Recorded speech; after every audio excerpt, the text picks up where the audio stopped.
Robert.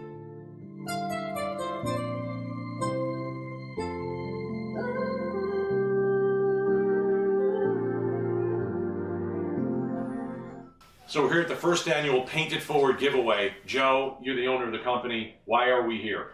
Well, as a leading painting company in Arizona, we thought it was a good idea to set a good example for what other companies can do.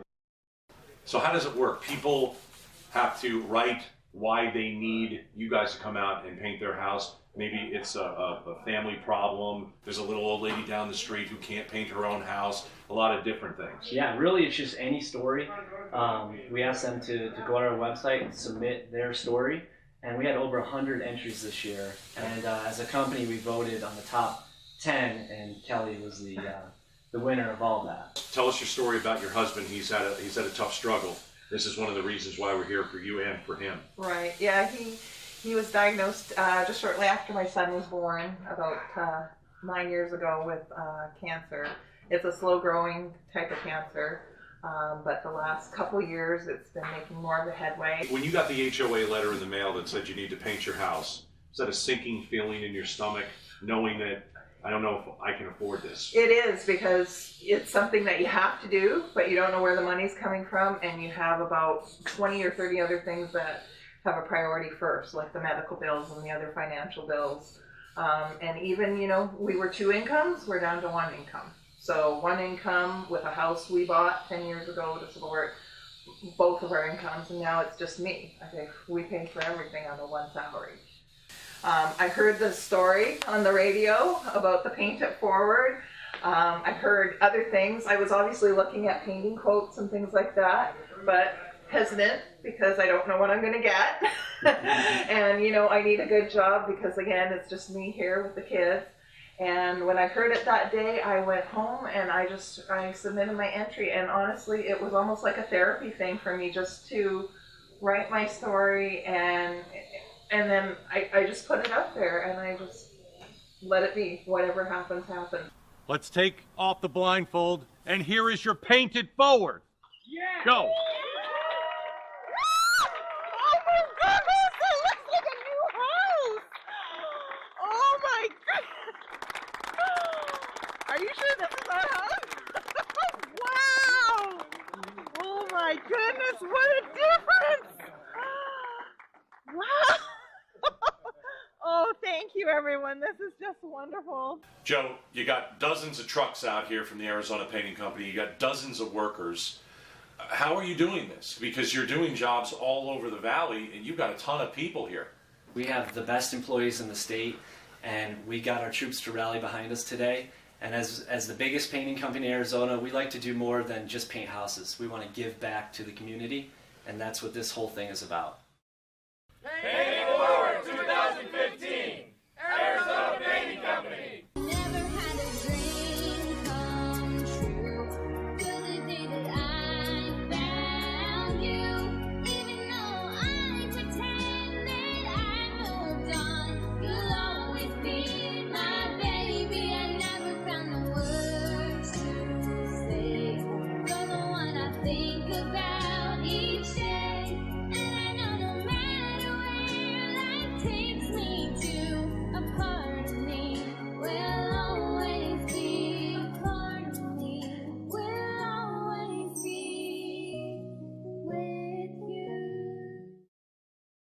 Does your home suffer from paint failure? It's time to paint the exterior of your home if it's suffering from caulking, peeling, blistering or dried wood, fading or bleaching, cracked or stained stucco.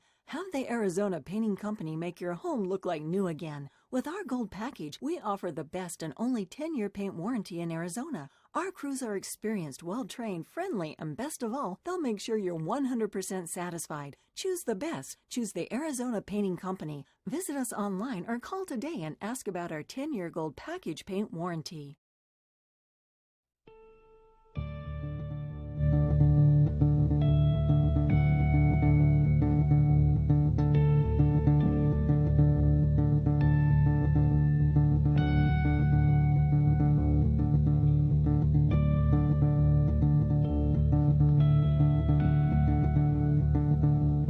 Oh, say, can you see by the dawn's early light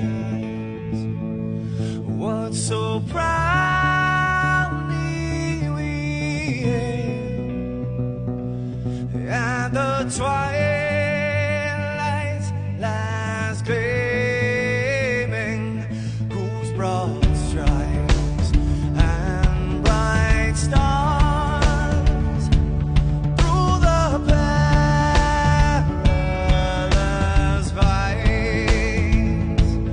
oh, the ramparts we watched were so gallant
so I don't want to waste my voice. So tell each and every one of you, I'm sorry.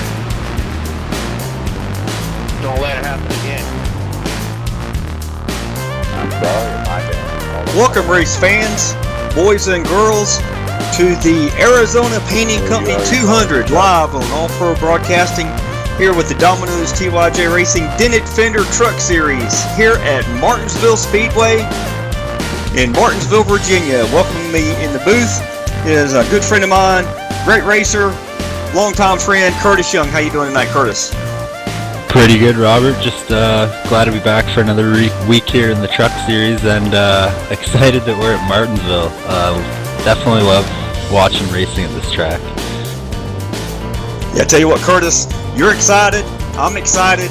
The drivers are excited. The drivers are really wound up. We've had some practice here tonight already, and this is going to be a very, very fun race to be in, and a fun race to call, and a great fun race for you fans to be watching live on All Pro Broadcasting. Curtis, qualifying is about to get started here. I do want to mention our sponsor tonight, the Arizona Painting Company. This is their 200 here at Martinsville in the Dented Fender Truck Series. Arizona Painting Company, they pay it forward, paint it forward by painting one house for free every single year to a family in need somewhere in the state of Arizona. If you live in Arizona, you know somebody in Arizona, make sure you get in touch with the Arizona Painting Company. They can hook you up. Curtis, what are you expecting from this qualifying? Well, I don't see Dustin Lee out there taking a time yet, but he was very strong in the Xfinity Series last week. He finished second, and he had the fastest practice time here tonight, so I'm looking for him to maybe grab the pole. He's been putting down some really good fast laps, and right now it's James Ross sitting on top with the fastest lap that I've seen here tonight with a 19.470. So James Ross is also our winner last week from Atlanta, so he could be strong here tonight as well. Sounds great, Curtis. I did want to go over our top 10 in standings. I know you fans have been watching the last few weeks. This is our third Dented Fender Truck race, and the top 10 in standings are as follows, Curtis. We have Dustin Lee leading the way with 83 points. He does have one win. We have Jack Watts right behind him with 82 points. Gary Sexton in third in the standings with 81 points.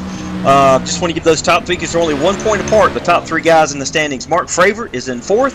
Tim Cox is in fifth. James Ross, he does have one win. He's in sixth. Gerald Campbell's in seventh. Jeremy Crandall's in eighth. Andy Kessler's in ninth. And in 10th, we have Sam Cullum in our standings. These guys are going to be fighting for every square inch of this track tonight, and we've got a lot of great drivers who are not necessarily in the top 10 in standings right now, Curtis. They're going to be fighting their way to try to get a top 10, maybe even a top 5 finish tonight, but it's going to be an uphill battle, Curtis.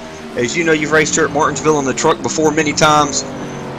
Getting around these other trucks, managing your brakes, your tires, having pit strategy, because you probably go, the whole race on just two stops for fuel? Yeah, I'd say if these guys were to miraculously run the whole tank of fuel out without a caution, they could probably make it about 90 to 95 laps.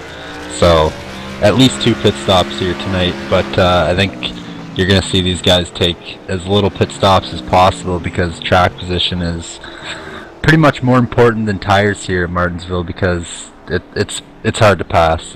You pretty much got to make the inside work, and it's hard to make the outside line work at all. So if the driver in front of you can take away that inside line, then there's not a lot you can really do, no matter how good of tires you have.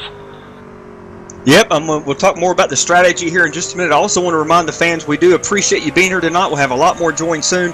We are doing our free pizza giveaway. We do that every Wednesday and every Thursday night here on the All Pro Broadcasting channel with Domino's TYJ Racing. How it works, fans? The first fan who accurately predicts the winner of this race before halfway, which is lap 100 tonight, you will win a large 3-topping pizza, carry out only, from your local Domino's store anywhere in the United States of America. Curtis, we've given this out 14 times, I think, so far this year. We love doing it. And fans, make sure you get your picks in. You might want to wait a while to get them in, whether you're texting 919-883-7497, or if you're watching the race live, you can text in the chat there also. So how's it looks like Dustin Lee Curtis has got the pole at this position at this point for qualifying with a 19.437. I don't think anybody else is going to be out there to knock him off. No, qualifying is coming to a close as we speak here, and the drivers are going to get ready to grid it up and go racing for 200 laps here at Martinsville Speedway, the oldest track on the NASCAR Monster Energy Series, and I think in NASCAR period.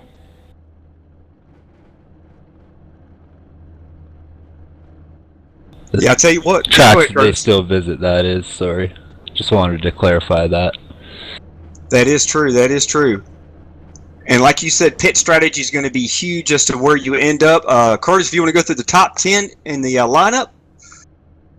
And as I suspected, Dustin Lee rolling off on the pole and on his number 32 Southeast Motorsports machine, and the number 51 of James Ross, very close time, rolling off to his outside in the number 51.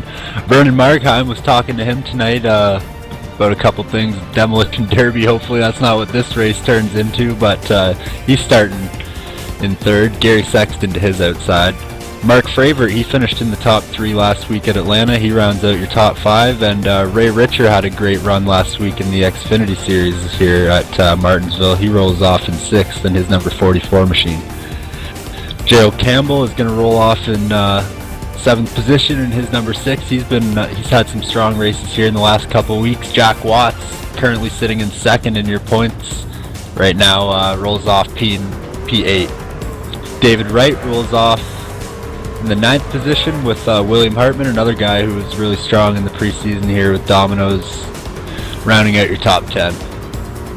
Thanks, Curtis. In 11th, we have Jeff T. Martin in the 15 truck. On his outside, we have newcomer in 12th, starting position, Sam Given in the 75. Tim B. Cox in the 19 is starting 13th. Becky Burt, longtime driver in our league, veteran driver, starting 14th in the 25. Judd Danielson will be starting 15th in the 85.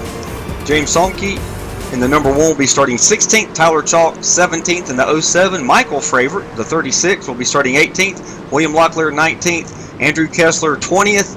And as fans, you can see the rest of the starting grid. Curtis, I'll let you take us to green. Looks like we're getting ready to go. Yeah, and the pace car pulls off really early here. In the control car, Dustin Lee has the choice to go whenever he wants until the green flag drops, which is all the way around coming out of turn 4. You'll see the start line there where the green flag would drop, but he can get on the loud pedal whenever he wants, and that can really mess up the restarts. And green flag is out. Dustin Lee leads into the line first time by. He gets a good jump on James Ross there, who does get a good jump on Vernon Markheim in the second lane back there, and he files down into the second place there. Yes, that was a great start, and like you said, in the 3rd, Vernon drops in line. In 4th, we have Gary Sexton in that 17. We also have in 5th the 18 Mountain Dew truck of Mark Fravert. We do have a couple of brothers in this race tonight. We have Mark and Michael Fravert. We'll talk about them in just a minute. And the caution is out already. And it looks like, James Somke over on his lid on...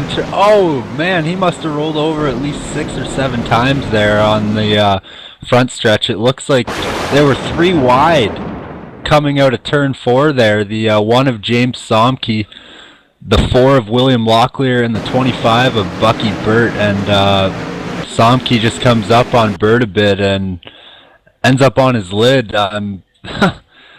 I'm not sure. Yeah, he did just reset after that, and it'll be interesting to see if that truck still drives. Martinsville is a place where you can have quite a bit of damage and still roll, and his truck actually looks pretty good other than the fact that it was on its lid a couple times. So we'll see if James gets back out there. I tell you what, Curtis, I just saw that replay. We had it pulled up, and it looked like he rolled that number 1 truck 4, 5, 6 times up on its nose. It looks like he's Bucky Burt is on the outside. It's 3 wide, and there's just not enough room there. It's kind of a racing deal, so to speak. And yes, the one just rolls over the start-finish line over and over and over again. It is very, very good news. He's got the Hans device on. Hopefully his seatbelt's tightened up, and hopefully he'll be okay to get back out in the race if his truck is able to. And it looks like James Somke's pulled it behind the wall and jumped out of the truck, so his night might be done. But yeah, so unfortunate night for James Somke, only making it to lap 2 before wounding up on his lid at least 3 or 4 times, like you said there. Yes, we did have a couple laps there. Green, I'm sure we'll get quite a bit more. And these guys are all going to stay on the track right now, aren't they, Curtis? Yeah, and just riding along with Dustin Lee here, and he is saving fuel, so I think he's just going to try and, like I said, if he can, just maybe pit once. If there's at least a couple cautions, that's all they're going to have to pit is once to make it on fuel, so if they pit at the right time anyway. And yeah, like I said, go ahead. Sorry, lights are out atop the iRacing.com Ford Mustang pace car, and will be green next time by. Does take these drivers, they got to be quick gridding up here, getting double filed, because the pace car pulls off in basically half a lap after the lights turn off, so. Yeah, these guys are going to get wound up. They start off in second gear here, Curtis, running about 35, 40 miles an hour. And they get it cranked up through third gear, up to fourth gear. Dustin Lee looks like he gets a good jump. Basically the same thing as last time. 51 of James Ross gets clear of the third and fourth place drivers before turn 1 as well. And he looks to make the... He looks to the inside of Dustin Lee there, coming out of turn number 2 or turn 4 there, sorry, and just couldn't make it work. I kind of actually think the outside line does have a little something. I mean, last week in the Xfinity race, I was kind of running half a lane up, 1 lane up, like we see James Ross doing right now, and you can get a good run going down the straightaway there, and that's kind of your only option to get a run on somebody, and it's hard to pass if you just can hold that line steady. So James Ross is trying to make that work right now, and he's right on the back bumper of Dustin Lee. Yeah, I noticed that last week with you, Curtis. You were kind of diamonding. I think they call it the corners, getting kind of a higher entry, and you were able to pull it down and get a great launch off the corner, and you did make up some time, and that's exactly what James Ross has been able to do so far, although he's still a truck length behind Dustin Lee, although he closes it every time they get into the corner. And Mark Frabert and Tim Cox side by side there. It looks like Mark Frabert is going to pull ahead for the position there. Yeah, that was a nice clean pass. Yes, sir.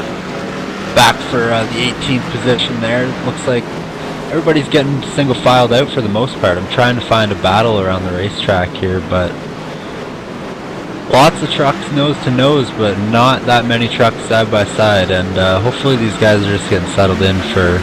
Oh, as I say that, it looks like there's a pile-up coming out of turn 4, but there's not a yellow flag. Okay, now there's a yellow flag. And that took so long for the caution to come out. I'm going to have to take a second to see where that started. Yeah, we'll get the replay pulled up right here.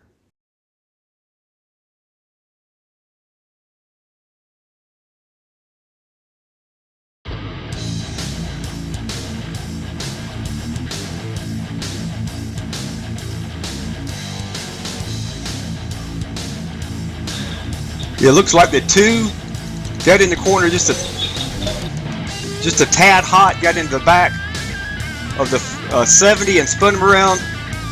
I mean the 14, excuse me, not the 70. Wrong vehicle. And actually, looks like the 14 might have been coming down just a hair. So those 2 guys just came together. No fault of either one of them, in my opinion.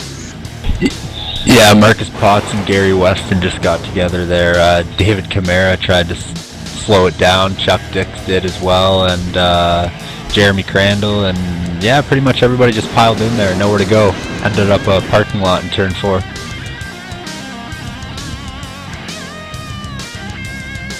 Yeah, that will happen here at Martinsville when the trucks get spun around. They get collected real fast. Not a lot of trucks sustaining major damage in that one though, so everybody should be good to just bring out the hammer, whack the fender out a little bit if need be. Probably not even need be, because it's Martinsville, you don't need the aerodynamics. Can run with quite a bit of damage here and be just fine. So as long as you didn't knock the radiator of an oil line or an oil line out of it, I wouldn't be worried about it. And obviously you'd have a lot of smoke trailing from the behind your truck if you had knocked either the radiator out or a cooler line or an oil line somewhere.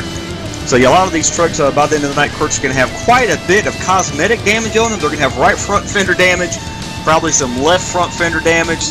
Most of them are going to have a little bit of a rear spoiler damage or rear bumper damage from guys getting into each other. That is exactly what you call Martinsville.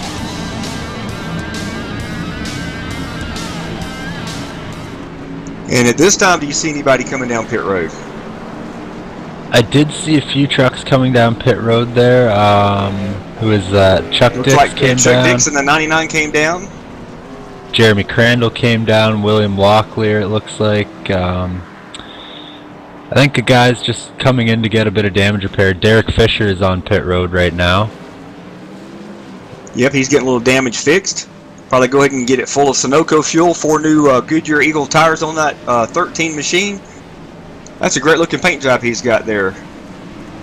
Looks like he is in the AR-15 Case IH Chevrolet Silverado. Good looking paint scheme for Derek Fisher tonight. Yeah, and another paint scheme that is catching my eye is that 42 machine of David Wright. Looks like it's the Triad Computers Chevrolet Silverado, that orange and blue truck there, and has Domino's TYJ Racing logo on the back as well. Not sure if the lights will be off on the pace car this time by. They are, so it will be green flag next time by, and Dustin Lee and James Ross will lead us to the line yet again on the front row, as we have seen both restarts, or all 3 restarts so far, I should say. And yeah, actually the top 4 actually hasn't changed at all, so Markheim and Sexton still sitting in 3rd and 4th there as Lee gets ready to lead the field to the green. Yes, and it looks like he's definitely waiting to go, and now he's on the gas. The trucks take off right behind him, but he does get a great jump, and that's going to be the secret all night long for the leader. And so we got the 17 sideways. He keeps it straight. Great save by Gary Sexton there. He just overdrove it a little bit into turn 1. He's going to lose quite a bit of positions. Looks like at least 3 or 4 positions there for that number 17 of Gary Sexton, but no harm, no foul. He only lost 2 positions. He restarted in the 4th position. He's back to 6th, so nothing that he can't gain back. So I'm looking a little bit further back in the field. The 94 of Kevin Fetty had a little bit of issue. Looks like he locked it up going into turn 3 and went right into the water barriers. I think I've seen Matt Kenseth do that before at a different track. He's coming on down pit road. He will get any damage repaired. He's going to get 4 fresh Goodyear Eagles filled up with 2 cans of Sunoco fuel. Marcus Potts just threw the dive bomb in there on Chad Payne. He had a little bit of a run. Wasn't quite to the quarter, but Chad knew it was happening and gave him the line. I think he's just a little bit faster than Chad right now. Marcus got involved in a little bit of a wreck. He's got some pretty bad rear spoiler damage, and he's just trying to make up some track position right now. Yeah, that's exactly what we're going to see all night long, Curtis. These guys are going to have to be able to be aware of the other drivers around them. The trucks that are a little bit faster than the trucks, and the trucks are a little bit slower. It's all about give and take like we're seeing right now. I am following James Ross right behind Dustin Lee. James Ross is in that 51 machine, that Jegs Toyota Tundra, I think. He's having a good run tonight, and he is being patient right behind Dustin Lee. Obviously, James Ross knows that if he just follows him, tries to get that angle going into the corner like he is now, getting a good run off, he'll eventually get beside him. He's looking now, but doesn't quite have a run, and he'll be able to make that pass for the lead here probably in a few more laps.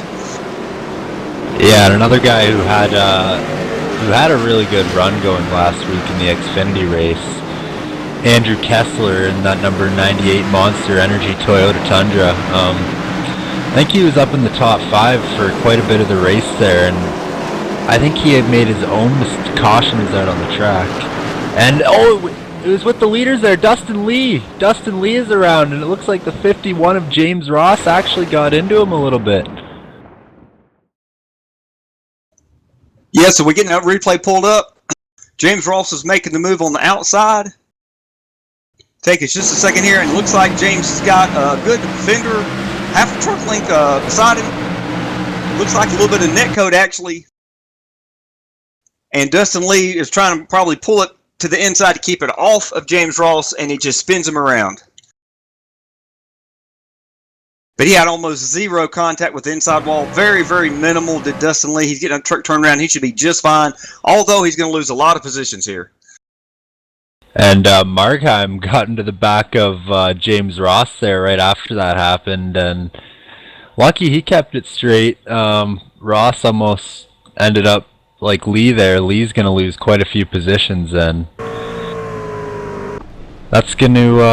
actually, Markheim took the lead off that. And I see some trucks on pit road, looks like. We got some takers. Jack Watts in the 66 is coming down pit road. Right behind him we have Judd Danielson coming down pit road. These guys are going to take this opportunity on lap 28 to get 4 Goodyear Eagles and 2 cans of Sunoco fuel. They might be done pitting for fuel tonight. It depends on how many cautions we end up getting, Curtis. Yeah, did James Ross pit there? Or, yeah, he's back in the... Lost a bunch of positions back to 16th or so now, so he must have went down pit road, but I thought Markheim might have just got the lead there by getting Ross a little bit sideways in turn 1 after Lee went around. But William Hartman, he started in 10th, he's all the way up to 2nd place. I don't think he pitted there.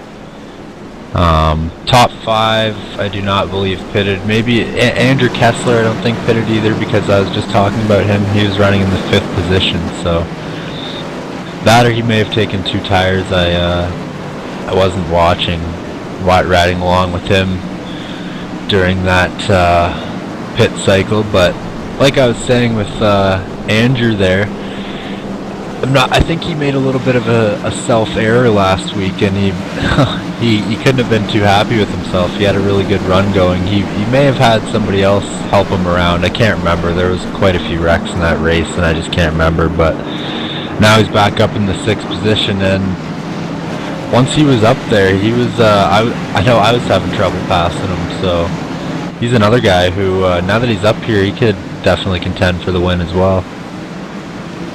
Yes, at this time, you never know who's going to win this thing. We do have a lot of fast drivers up front.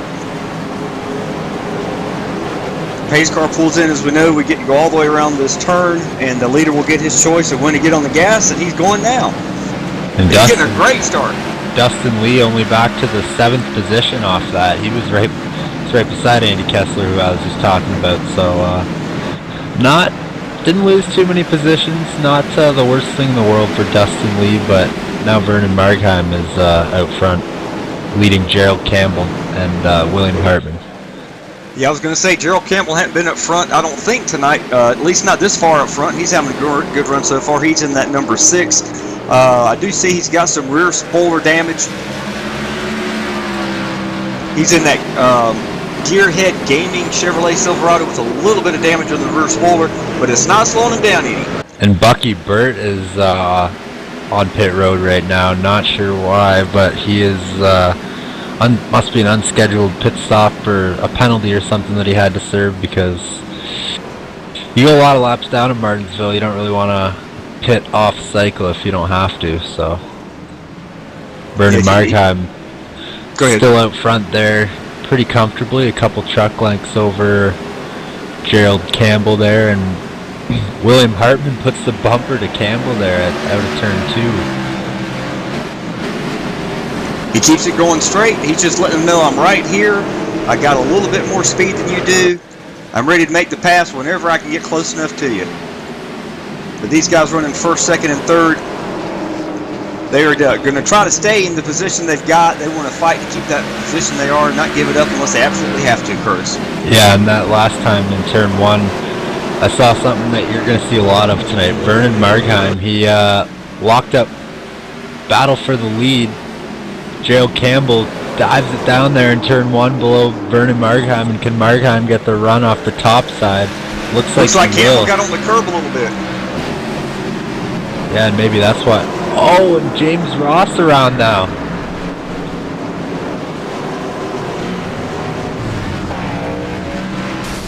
We'll get that caution, that replay point up in just a second. Looks like James Ross had a little bit of help from Chuck Dix there.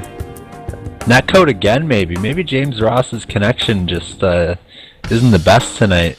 That looks like 2 cautions where he's had a bit of netcode, so unfortunate for him. He was running up front just a couple laps ago, and now he's going to be at the tail end of the lead lap cars. Yeah, I'm right along with James Ross right now. He gets a good run on the outside of the 99 Domino's TYJ Racing TFL Construction Chevrolet Silverado, and it looks like he just barely gets a tag from the right front bumper of the 99. That's going to happen all night long tonight. Curtis, these guys are racing in very close quarters. One little touch in the middle of the corner, these trucks are already loose. You're just going to get spun around. That's exactly what happened. Yeah, and as I was saying before that caution came out, something you're going to see a lot of tonight is brake lock up into turn 1, especially turns 1 and 3. Heavy braking points. These guys are trying to drive it in as hard as they can, and sometimes they just drive it in a little bit too hard and lock up that front brake, the left front especially, and when that happens, it doesn't slide them into the wall usually, but it'll slide them up farther into the corner than they want to go, and if they have a truck in front of them, that'll slide them right into that truck, and that's how you see a lot of these cautions is guys maybe thinking somebody's going to brake a little bit later than they actually do, and then they end up slamming on the brakes, trying to stay off of them. They lock up the wheels and just slide it farther than they would have if they could have not locked the brakes up, but yeah, I saw Markheim and Sexton lock up the brakes there and into turn 1 before that caution came out, and it's something that's hard not to do. I know in the Xfinity race I was having quite a bit of trouble not locking them up, especially into turn 1, and that's something these guys are going to struggle with a lot tonight, and that's definitely why you see a lot of the guys getting into the back of each other and entering the corners. Yeah, Curtis, people call this a rhythm track. You get your rhythm of accelerating off the corner, when to get on the brakes. You don't not get on the brakes too hard to lock up the tire like you were just talking about. Get the truck to turn in the center, have the perfect time to get back on the throttle without spinning the truck out. It's called a rhythm track, and you got to have the laps pretty much identical every single lap. If you can be smooth, get on the brakes consistently, get on the throttle consistently every single lap in each corner, you're going to have a lot of luck having a better night than the guys who are having trouble getting that rhythm down pat. Yeah, and one little bobble in that rhythm can really throw you off, like hitting that curb or hitting the wall, getting loose. I mean, anything can really throw you off, and then that can really just mess up the run that you have going, and you just want to try and keep control of the truck pretty much the entire run and not overdrive it. Yes, and Markheim gets an early start there. He's going to make all these guys dirt tracking around turns 3 and 4 and to get these trucks wound up to speed. We had a problem with that last week in the Xfinity Series. Guys just going early, but not early because, I mean, they have the option to go whenever they want after that pace car pulls off, but just the way this track is laid out that, I mean, you can go in turn 3 basically, so that leaves the field. A lot of these guys are coming out of turn 2 and they're getting on the loud pedal, so different restart for a lot of these guys. Looks like Gerald Campbell wants that lead bad from Vernon Markheim. He was inside Markheim before that caution flew there, and he just couldn't make the bottom work. Like I said, the outside does carry the momentum here, but there's only 12 degrees of banking in the corners, and you really don't want to be on that outside. Exactly, Curtis. The low line is the preferred line around here, and yes, the leader can go. I just reviewed that restart. As soon as the pace car comes in Domino's TYJ Racing Series, all 3 of them, the leader can go at his discretion. That's what Vernon's been doing. That's why it pays to be the leader and to get the lead when you can. He got a great lead And of course, the guys behind him were just fighting to get back up to him to try to get around him to get their chance to run in the lead and gain that valuable point for leading the lap tonight. And I think William Hartman just cut Gerald Campbell a little bit of slack there last time around turns 1 and 2. Hartman went a little bit high in turns 1 and 2, and Campbell or Hartman could have got the nose on him, but Campbell chopped him, and I think Hartman lifted, or we might have seen a caution there. Good job by Hartman. We're only on lap 50, and we got coming on to lap 48, and we got over 150 to go, so not really a time to rush it, and Hartman's truck actually looks perfect right now. Yes, sir. Not a scratch on it. Not a scratch on it. Yeah, and he's in that 67. Looks like the Aegis, how do you pronounce that, Curtis? Aegis Toyota Tundra.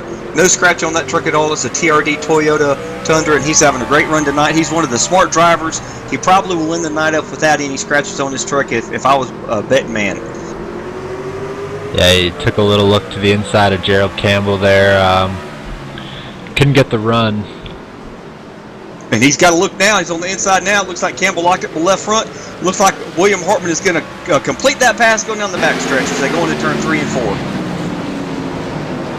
And Campbell's going to fall right in behind him. And let's take this chance, Curtis, to go through the field here in third position. We do have Gerald Campbell in that number 6 Gearhead Gaming Chevrolet Silverado. Behind him we have the 17 Cross Continent Racing Chevy Silverado of Gary Sexton. Gary is one of our drivers that came aboard this year, a few months back. He's had a lot of great races so far, Curtis. Behind him we have Dustin Lee in that 32 Southeast Chevrolet Silverado. Dustin was involved with that spin a couple cautions back, and he's moved all the way back up to the 5th position. Behind him, Curtis, we have Josh Tanner. He is in that iRacer Digest Toyota Tundra. That number 27 machine, he's in 6th position. Behind him, we have Jeff T. Martin in the atopgamers.com number 15 Chevy Silverado. He's got a little bit of damage on the rear of his truck, but not a whole lot. I don't think it's going to make any big difference right now. And looks like we've got a caution coming out again.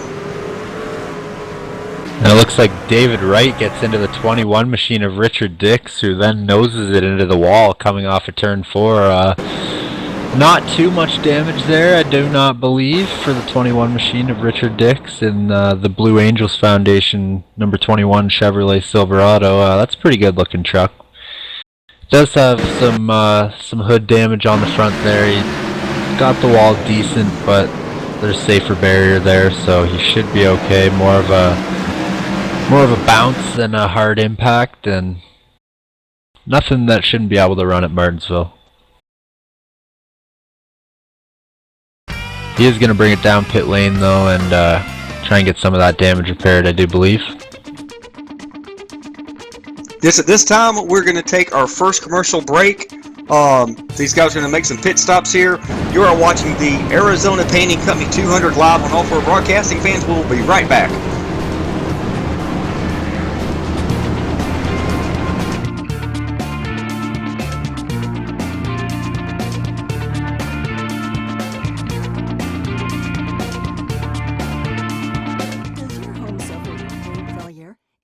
To paint the exterior of your home if it's suffering from caulking, peeling, blistering or dried wood, fading or bleaching, cracked or stained stucco. Have the Arizona Painting Company make your home look like new again. With our gold package, we offer the best and only 10-year paint warranty in Arizona. Our crews are experienced, well-trained, friendly, and best of all, they'll make sure you're 100% satisfied. Choose the best. Choose the Arizona Painting Company. Visit us online or call today and ask about our 10-year gold package paint warranty.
Welcome back, race fans, boys and girls. We just had our restart, and the caution came back out. Looks like the 67 of William Hartman got loose coming through the corner. He was able to save it. The caution flag did come out. I'm going to look back and see if there's any other incidents that might have brought out the caution, Curtis. Did you see something else besides that? I saw Samuel Given spin it around. There was a huge, who was it? William Hartman locked up the brakes into turn 1 there, and I think stacked a bunch of drivers up, and maybe it just chain reactioned all the way back, and 75 was the last one who, I mean, was kind of spooked and ended up spinning it. I don't think that really had anything to do with it. I think he just kind of lost it by himself, but I did see quite the stack up front there with William Hartman locking up the brakes into turn 1 and pretty much everybody behind him scattering. That's exactly what it looks like happened, Curtis. Thanks for pointing that out.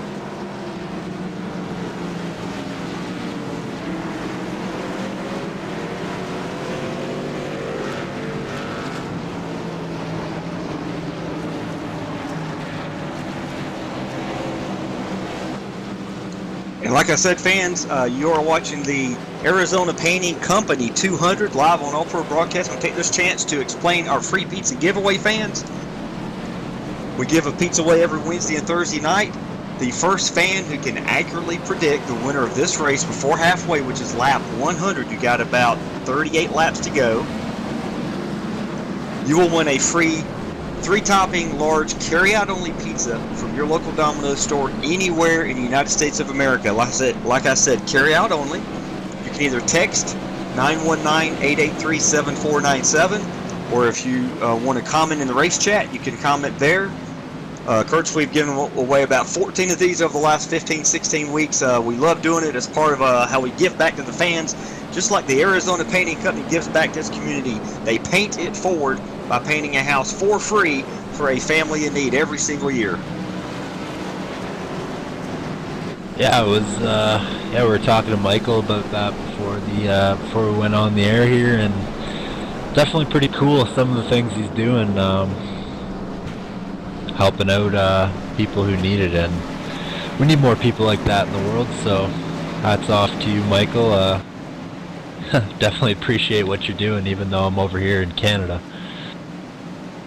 Yeah, I don't think the Paint It Forward free house painting is going to work for you in Canada or me in North Carolina, but we are very, very proud to be partnered up not only with the Arizona Painting Company, but also with All Pro Broadcasting. The gentlemen and women that run these two companies are some of the finest men and women in the country, and like I said, we're just very, very thankful to be partnered up with them for 2017. Samuel Given is going to get the wave around there as the lights go off atop the pace car and everybody stacks it up 2 by 2, and looks like Margheim and Sexton are going to be your front row here as they come to the green.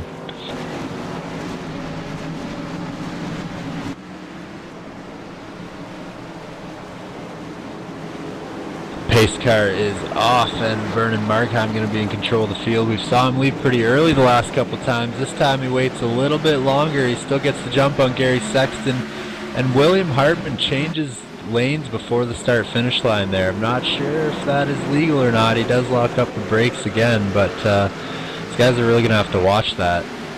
Not allowed to change lanes before the start-finish line, and something you can do pretty easily here at Martinsville, especially when the restart. You're getting on the gas in turn 3. A lot of these guys are, if you're not in the top 5. So yeah, he was clear of the 32 before that start-finish line, so he didn't gain any positions. Looks like it was just a convenience move. Legal, we call it. Yeah. He didn't. He was slated starting in 3rd there, so you're right. He didn't technically gain any positions. If you will cover that lead, Curtis. I'm watching some battles back here in the pack. Yeah, it looks like Markheim's still comfortably out front, but they're catching some lap cars quickly. I'm not sure if these guys just didn't get around the pace car quick enough, and or what. But they're going to catch Chuck Dix in that 99 and the 73 of Jeremy Crandall, who looks like he's heading down pit road. Gene Collum in the 76. Yeah, those trucks might have had to come back down pit road to get a lug nut tightened or something.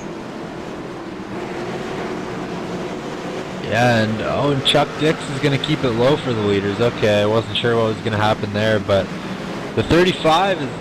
Oh, these guys just aren't giving the leaders the preferred lane here, and this could get a little bit interesting.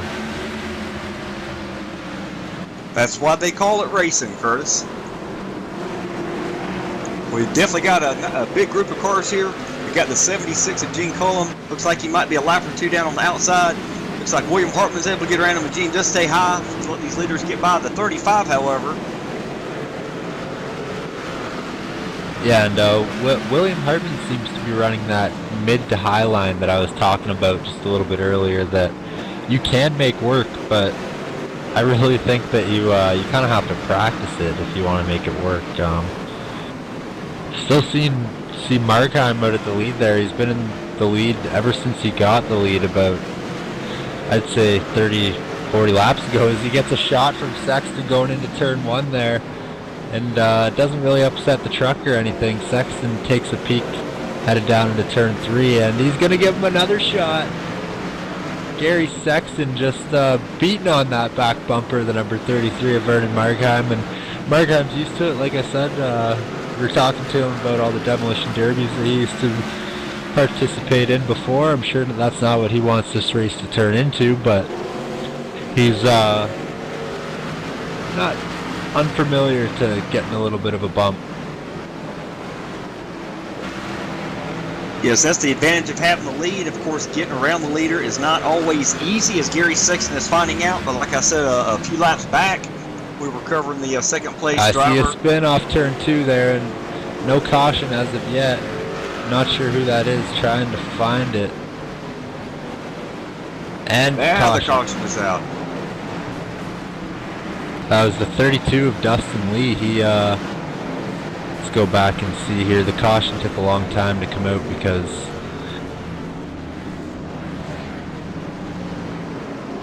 yeah, it looks like Jack Watts in the 66. Get that pulled up. Yeah, Jack Watts in the 66. Spins around. Actually, okay, that's what brought the caution out. Jack Watts and Jeff T. Martin maybe in the 15? Jeff Martin get together coming off of turn 4 there. I saw Dustin Lee off turn 2 spun around, and he started to pull it back out on the track, and there were cars coming, so I thought that's what triggered the caution.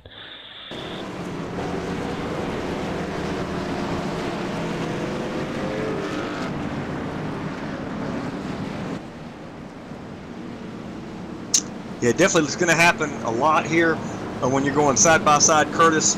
Like I said, these trucks have very little traction in the center of the corner, and one truck just barely touches another, and you're going to have synchronized spinning, which is what we had there between the 66 and the 15 of Dustin Lee. They both make contact with the inside wall, but I think they'll both be able to continue in this race.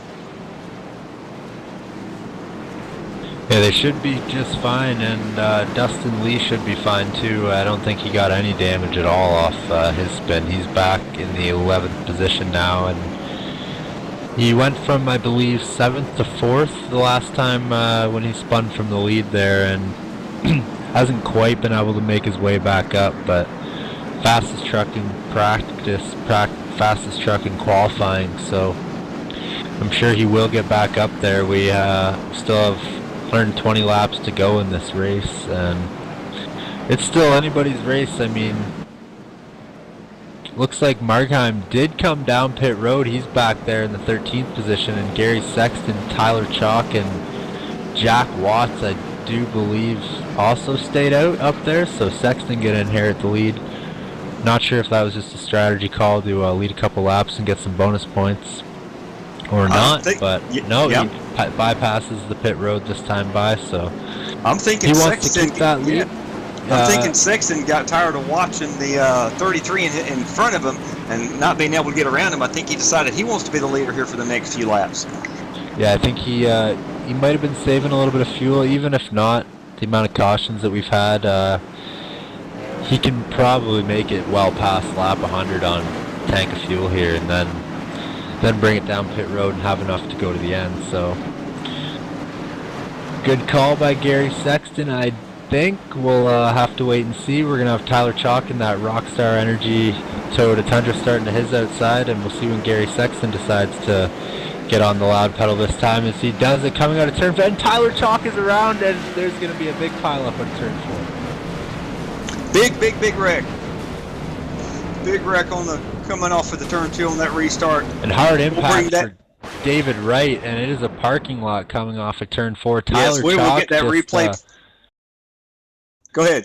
I was going to say Tyler Chalk just got a little bit loose coming off the start there off the front row, and David Wright had nowhere to go, plowed into him.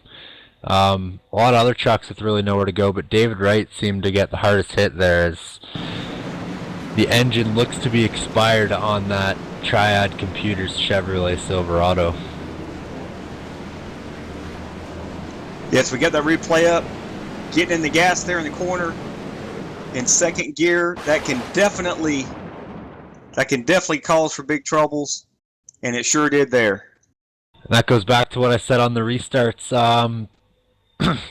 If the guy gets on it, if the front car gets on it when the wheels on everybody's trucks are still turned, which it pretty much is for everybody except the leader, it can cause quite a bit of problems, and that's what we saw there with the 07 of Tyler Chalk. He just got a little bit too much throttle, had a lot of wheel into it, trying to get it around that 12-degree banking that's pretty much flat, and coming onto that actually 0-degree banking straight away. So just a little bit too much there for Tyler Chalk. Yeah, that's going to take out quite a few trucks, Curtis. I think a few more trucks than a couple just got scraped up on that one. I think we had a few trucks hit some heavy damage.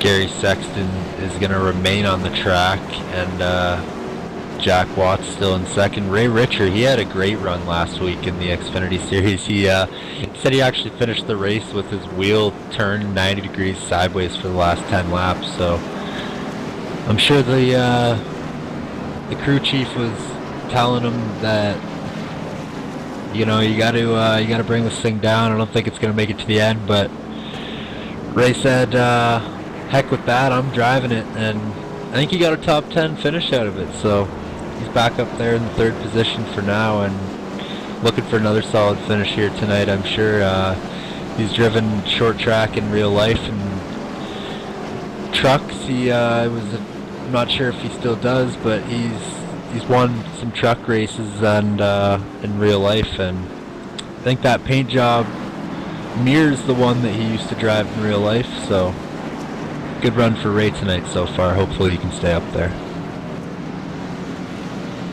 Yeah, this is going to make it really interesting here, fans. We're going to have about 15 laps before halfway.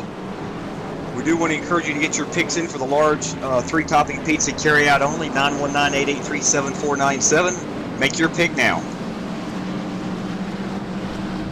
Yeah, you got about 13 laps to do it, as lap 100 will be the halfway mark, and no more picks will be accepted after that point. And Robert, who do you have for picks so far, just so people putting in last-minute decisions don't pick somebody who's already been picked? Yes, we have Gary Sexton has been picked. Dustin Lee has been picked. Vernon Margam has been picked, believe it or not. We also have got Dustin Lee's been picked twice. And we've got, looks like, Tim Car's off, has been picked. Go ahead. Gary Sexton gets off to the lead there. I was just a little bit behind from the replay there still, but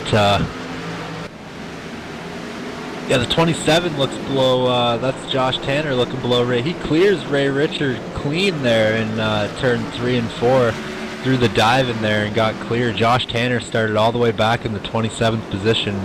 He's up to 3rd place now, so he's another guy that, you know, he's had some solid runs in the last couple weeks in the Domino's TYJ Racing Series in general. Not sure about the truck series specifically, but I know I've seen him up front in the races that I've been in, and just another caution is out. Looks like Judd Danielson around there. The looks like the number 7 machine in front of him. Ricky Lake got a little bit tight coming out of the corner and had to get right out of the throttle. Judd just hit into the back of him and then maybe slammed on the brakes. Minimal contact into the wall there, but Judd was running in the 8th position and he's going to lose quite a bit. He does a good job spinning it around there and only losing about 4 to 5 positions, but that's going to drop him outside of the top 10. Yeah, this has happened before. We saw it in practice. A truck will get up into the wall just a hair coming off the corner. They have to get out of the gas for that split second, and they slow up. Looks like he slowed from about 100 to 90, just like that, and Judd had nowhere to go. These trucks have some of the biggest brake packages on them you can find anywhere here in Bristol. I think Martinsville got the biggest brake package, and even with those, these heavy trucks are hard to slow down. It looks like Jack Watts is going to bring it down pit road from that 2nd position, and he's going to be, I think he's going to be the only one. I don't see anybody else pulling it down there from on the racetrack. That's going to cycle Ray Richer into the 2nd position on the outside there, and I'm not sure if he wanted that. Actually, no, sorry. Josh Tanner, I forgot Josh Tanner made the pass on him just a couple laps ago and he stayed out as well, so Ray will still be in the 3rd position. Josh Tanner in 2nd, and Gary Sexton's still out there in the lead.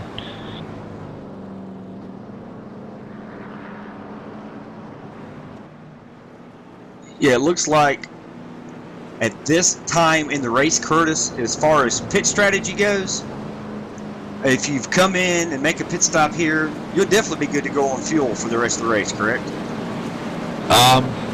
With the amount of cautions we've been having, yes, but if we were to go green flag from here, I think these guys would be probably 10 to 15 laps short on fuel, so well, I think they probably want to wait at least, another 20 laps before they come down pit road and assume that they're good to the end. Yeah, I was going to say we have quite a few trucks that have been retired for the night. Looks like we have James Somke retired, William Locklear, Derek Fisher, David Wright, James Ross. Yeah, only 12 trucks on the lead lap here. We have 4 other trucks 1 lap down and 2 other trucks that are 2 laps down. So 18 trucks that are still pretty much within reach to get back in the race on the lead lap. And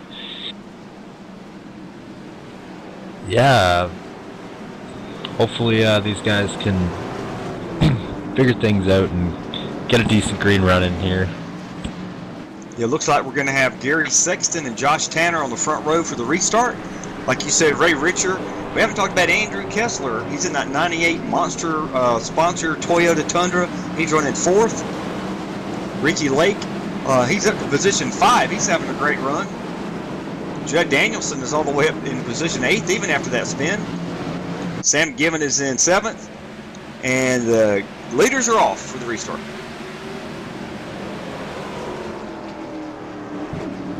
And terrible start for Ray Richer there. I'm not sure what happened. He might have started in the wrong gear or something. Sorry, buddy. That was just not a good. Looked like he got going a little bit late. He didn't lose any positions there, but I don't know. From my screen, it looked like he was just didn't get on it quick enough. Yeah, he got a little bit of a late start, but everything is good to go. He's still up in 3rd. Hopefully we can get a green flag run. I'm going to kind of take us through the field like we were trying to do a little bit earlier in the race. I know we got some new players up front. Curtis, let me know if you see anything happening up front as far as the lead goes. I'm going to start out here in, let's go to position 11. We have got Craig Learman in that 77 Caterpillar Chevrolet Silverado. Craig is a veteran driver, has been with us since way early last fall into last summer. He's got a good running truck tonight. He's up to 10th, it looks like. Gerald Campbell, we talked about him already in that Gearhead Gaming number 6 Chevrolet Silverado. He is in 11th position, although he was up front earlier tonight. We got Marcus Potts, I talked about him too much tonight. He's in that number 2 Chevy Silverado. He's actually back in 17th, a lap down, I think. Sorry about that. 13th, we've got Tyler Chalk. He was in that spin just the last caution, looks like. He is in that number 07 Toyota Tundra. Get a better look at that. Looks like it's the Race Cars, Junior Race Cars. I can't really read that sponsor, Curtis, if you can. But he's having a good run in that Toyota Tundra. Behind him, we've got Chad Payne. He's in that number 9 Office HQ Chevy Silverado. Office HQ was one of our good sponsors earlier last year. Happy to have them on board for Chad Payne tonight. And making the pass right now, underneath him, we got David Camara in that 72 Clocks by Christopher Chevrolet Silverado. He's having a good run. Actually, he's in 20th lap down, I think. William Hartman in that 67. He's back in this big pack of trucks. Curtis, he's in that 12th position. We talked about him earlier in that 67 Toyota Tundra, and Chad Payne's giving him plenty of room to pass. Back in 15th, hadn't talked much about Mark Fravert. He's in that 15th position. Caution is out. Looks like the 77 of Craig Lerman just loops it in turn 3 there. We're gonna take a look and see what happened. He downshifted. I'm not sure if that's his way to drive around this track, but Craig Lerman downshifts into 3rd coming out of turn 4 there and just loops it right around, brings out the caution. Yes, sir. It looks like he did not have any contact with anybody, just up on the curb. That should be a pretty innocent spin there. And fans, we are past the 100 lap stage. We will give you updates on who won the free pizza tonight before the end of the race. These guys are probably wanting a little break so they could actually maybe get a sip of their water, some Gatorade or something in the car on this next pit stop. Because it has been a very, very eventful first 100 laps, Curtis. Yeah, and it looks like Sexton Tanner, Danielson, Ricky Lake, a bunch of these guys coming down pit road, and Vernon Margheim is going to cycle back into the lead with Andy Kessler on his, going to be starting on his outside at this next restart, it looks like. I knew Andrew would get up there. He had a good run last week, and his truck still looks pretty good. Yeah, it has a bit of front end damage. His hood's a little bit buckled there on the left front for the most part. Right front's a little bit damaged as well, but the rear end is looking pretty good, which means he's been faster than all the trucks behind him. So he's up to that 2nd position with Vernon Margheim in front of him. Not sure if he's going to be able to make something of it or not, but we'll see here on this next restart. Andy Kessler, this is Robert and Curtis in the broadcast booth. You've moved all the way up to 2nd position. How's your race going? What are your chances to win tonight? It's awfully crazy out here right now, I'll tell you that, Robert. But it's a lot of fun. I'd rather stay up front, I think, right now. Probably one more stop before this thing's over, but we'll see what we got. Not really in a rush right now, but hopefully we got something for him at the end. Yes, sir. Thanks a lot, Andy. Good luck. Thanks, guys.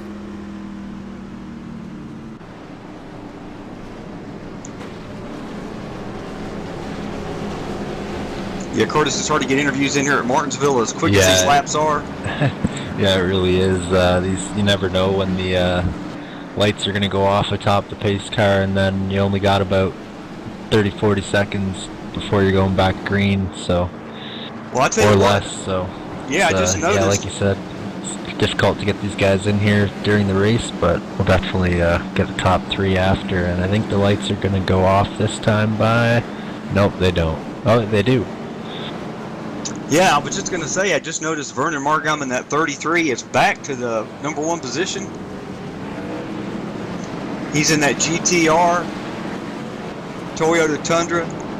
He led a lot of laps earlier, and in this cycle, he's back up front. It's going to be interesting to see if he can hold off Andy Kessler, who we just spoke to, for this restart. Yeah, it looks like the top 4 have stayed out on old tires. Josh Tanner and everybody behind him in that 27 car have pitted and probably have at least 2 to 4 fresh Goodyears on there and the fuel to make it to the end. So look for those guys to maybe stay out. Yeah, I was just going to say we've got another player up front, Sam Given. We haven't talked about him all night long. He is in that 75. Just moved his way into the second position. Sam is driving that. Tried to get this earlier. He gives the bumper to Vernon Markham, headed down into turn 1 there. Samuel led some laps last week, I do believe, in the Xfinity Series. He has Josh Tanner dive bombing him down there in turn 3. And Tanner, that's the second time I've seen him just pass somebody clean without having to fight them off on the outside there, headed down to the next straightaway. And that might be the race-winning move if he can do it from the right position at the right time. Yeah, I just noticed when you were talking that Sam Given, we were just talking about him, he actually got into the wall just a tad there, Curtis. You know these trucks, when they get up against the wall, it slows the truck down 4, 5, 6 miles an hour, just like that, and that helped Josh Tanner complete that pass on him. Okay, I didn't notice that, but looks like on the last run, Gary Sexton pulled out in front, just about a half a second from Josh Tanner, and then Tanner reeled him back in, and then the caution came out. So I'm not sure how long of a run we're going to get here, but it looks like Tanner is half a truck length off Margheim and pretty much glued to that position. So we'll see if he can start to make a pass sometime soon. That Racer's Digest Toyota Tundra looks minimally damaged as he gives another shot to Margheim there in turn 3. Yeah, he's looking at the inside now. He's showing the front bumper, saying, I've got a little bit more speed. I need to get around you here. He almost touches going through the corner there, but he gets right beside him. Coming down right across the start-finish line. He does not complete the pass yet, but he is making progress. He dives it in there again. They're both coming off the corner. Margheim and the 27, Josh Tanner, side by side, screaming down the backstretch, Curtis. Yeah, and who is going to lead this next lap? It looks like it might be Josh Tanner, unless Margheim can get the run on the outside. Looks like Tanner is going to lead that lap, and he looks to get clear in turn 1.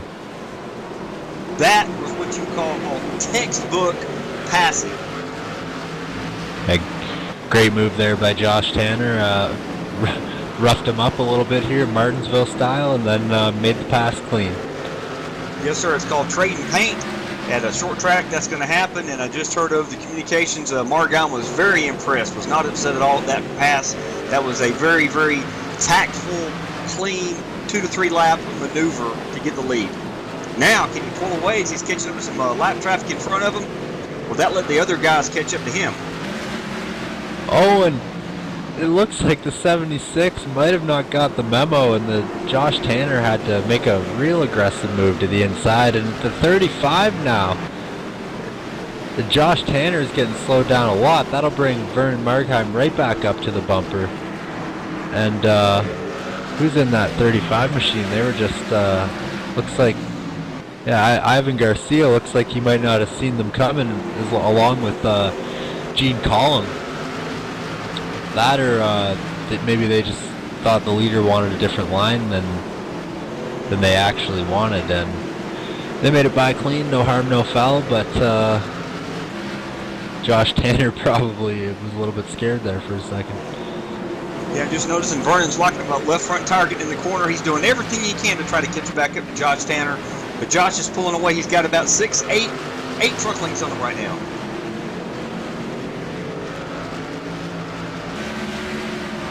A little bit further back in the field, Sam Given has gathered it back up. He's in third, gaining positions as he locks up the left front. Behind him, we have got Andrew Kessler driving a smart race here. He's running back in fourth. Jack Watson, the 66, has moved all the way up to fifth here. He's in that Southeast Motorsports machine. And Ray Richer here, he has moved all the way up to sixth position. He's having a great run tonight. We talked about Gary Sexton in the 17.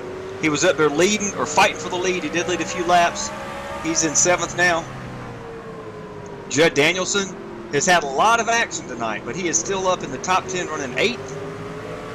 William Hartman has been very patient tonight. Like you said earlier, Curtis, I don't know if it's still the same as we got it to was. spin David Camara.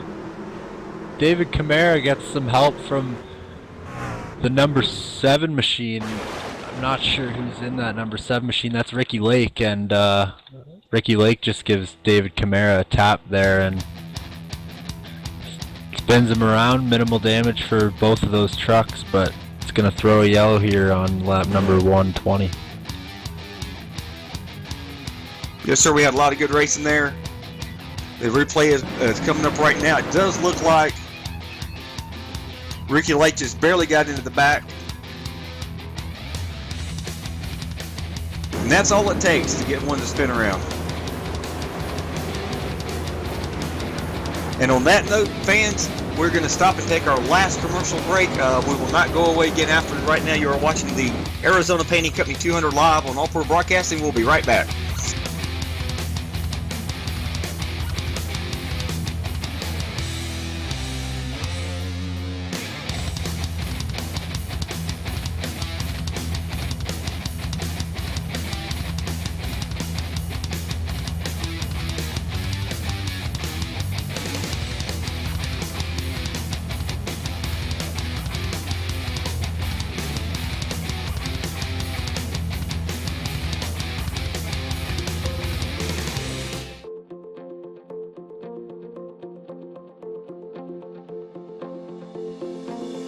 My name is Joe Campbell. I'm one of the owners of Arizona Painting Company. We specialize in residential and commercial repainting, both interior and exterior. We service the entire Valley of Phoenix.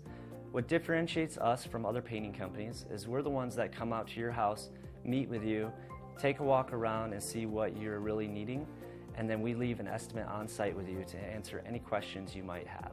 We joined Better Business Bureau to be part of a nationally respected brand. We know the benefits of having BBB accreditation, and we're proud of that by showcasing it on our website and all of our marketing materials. We know that any respected company should be accredited, and one of the first things we did was apply to be a member of BBB, and we've never regretted that decision ever since. Being accredited has helped us on countless occasions. Each and every estimate we do, we provide the customer with a copy of our Better Business Bureau page, which currently rates us as an A+ company, and we're really proud of that. We encourage all of our customers to review any prospective companies using Better Business Bureau's website. By being rated as an A+ company and being accredited, it has helped us to land many jobs we may not have otherwise received.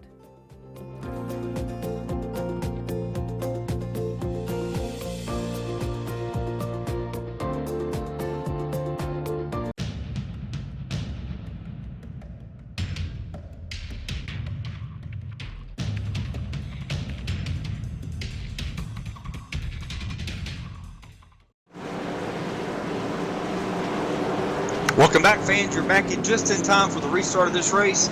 We've still got Josh Tanner leading the pack. We have Ray Richards moved all the way up to the second position. Curtis, what do you expect here? I'm going to let you take this restart. I'm hoping that we can get a decent run in here. We got 70 laps to go, and only looks like we got 13 trucks on the lead lap now, so a lot more trucks than that still out here on the track. But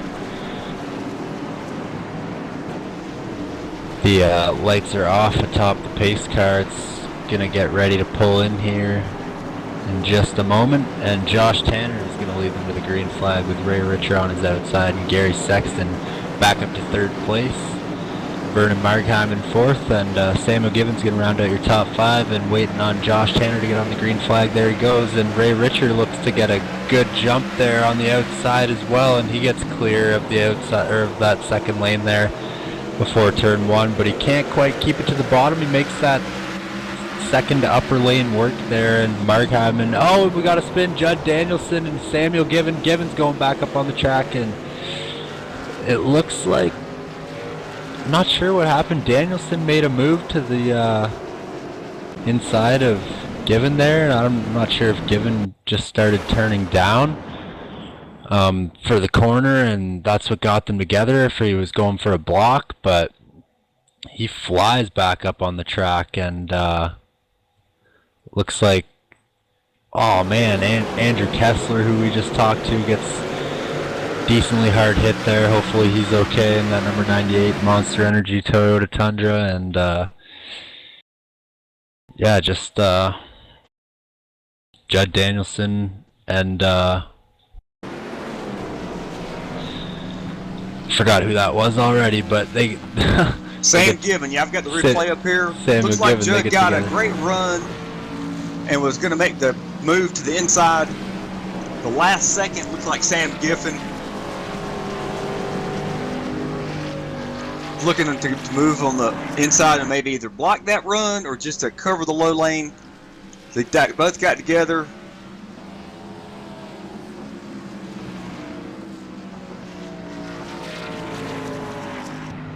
So we'll see where that puts those two drivers. I think Judd Danielson didn't really lose much for the most part, but given it ended up spun the wrong way and had to pass the pace car to stay on the tail end of the lead lap there.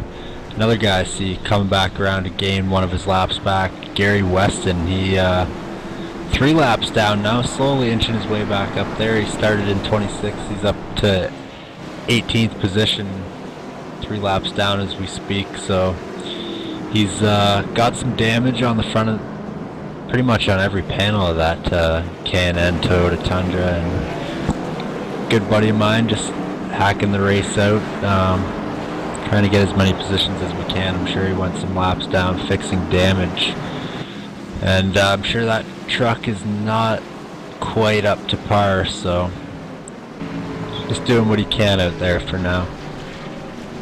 A lot of these guys in the top 10 have really impressed me tonight, Curtis. We've got Ray Richer, started in 6th, had some issues I think earlier. He's up to 2nd.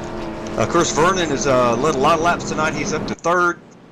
Gary Sexton, Andrew Kessler's come a long ways. Judd Danielson's had all kind of incidents tonight. Most of them racing deals, and he is up to 7th position here. Tyler Chalk spun around a couple of times. And he's up to 7th himself.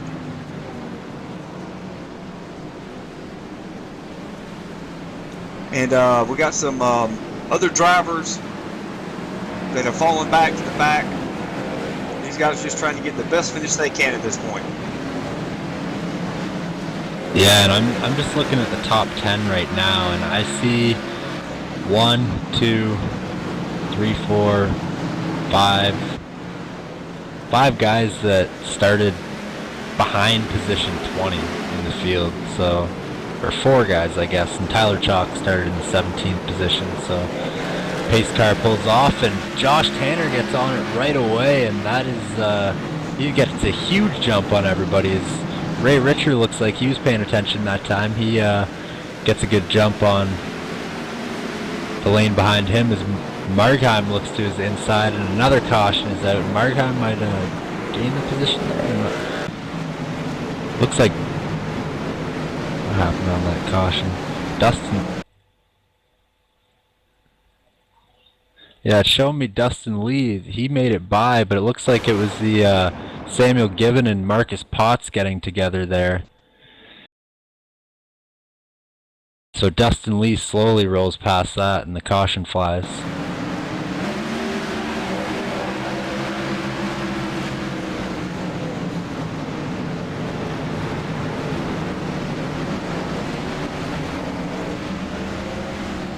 It definitely looks like the 32 of Dustin Lee just got in that corner a little bit too hot, got into the back of the 99, who just barely touched the 25. All these trucks, like we said at the beginning of this race, Curtis, are going to have quite a bit of damage on them. That's what's going to happen here at Martinsville. Luckily, all these guys will be able to continue. Yeah, just having a little bit of trouble with my replays here. I'm not sure why they are not going back to the previous incident properly, but looks like that Josh worked out another time. Yeah, it looks like Josh Tanner is on pit road. He pitted that time. Yeah, Josh Tanner making the call. He's coming down pit lane and getting the fuel to go to the end. I think Markheim has enough fuel, but yeah, I guess Lee was the cause of that previous incident. I couldn't get the proper replay up there, and I was looking at the wrong thing, so I didn't see exactly what happened. So Vernon Markheim and Ray Richer still top of the board though, and Gary Sexton has he's been up there all night long. Qualified in the 4th position. He's been running in the top 5 all night. Currently in the 3rd position. And Jack Watts running in second in the points in this series right now. He's in the top 5, so he's just looking for another solid finish tonight, I'm sure. Yeah, these guys are going to be able to get a good solid finish. That have they fought hard, they've stayed on the track, and they've got some damage, but their engine's intact. They got 4 tires on here, brakes are still working. It's going to be another great shootout here as far as this restart goes, Curtis. Just a minute.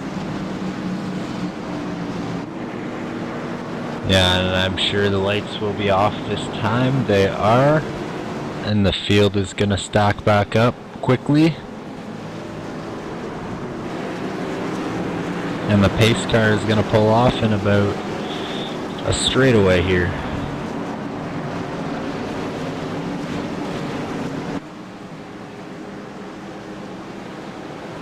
And we'll see what Vernon Margheim does. Josh Tanner went on it as soon as the pace car pulled off last time. And Margheim, there he goes. And it looks like Gary Sexton gets a good jump. He gets a little bit squirrely there coming out of turn 4. And he makes the pass on Ray Richer. Yeah, this is going to be interesting to set up for the last. We're going to have about 55 laps to go. And Sexton did make that move, that pass. See if he can track down the leader, Werner Margheim, who I think might have gained most laps led so far in that 33.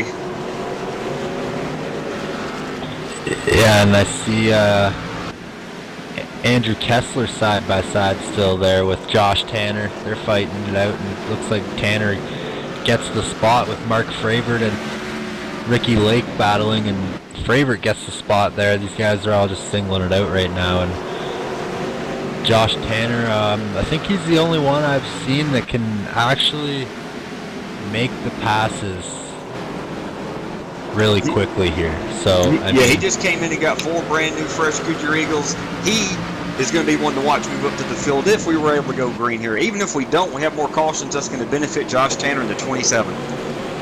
Yeah, and he's still the only one tonight that he's the truck that I've seen pass the most trucks, I think, anyway. Like, straight up driving, clean passes on the track.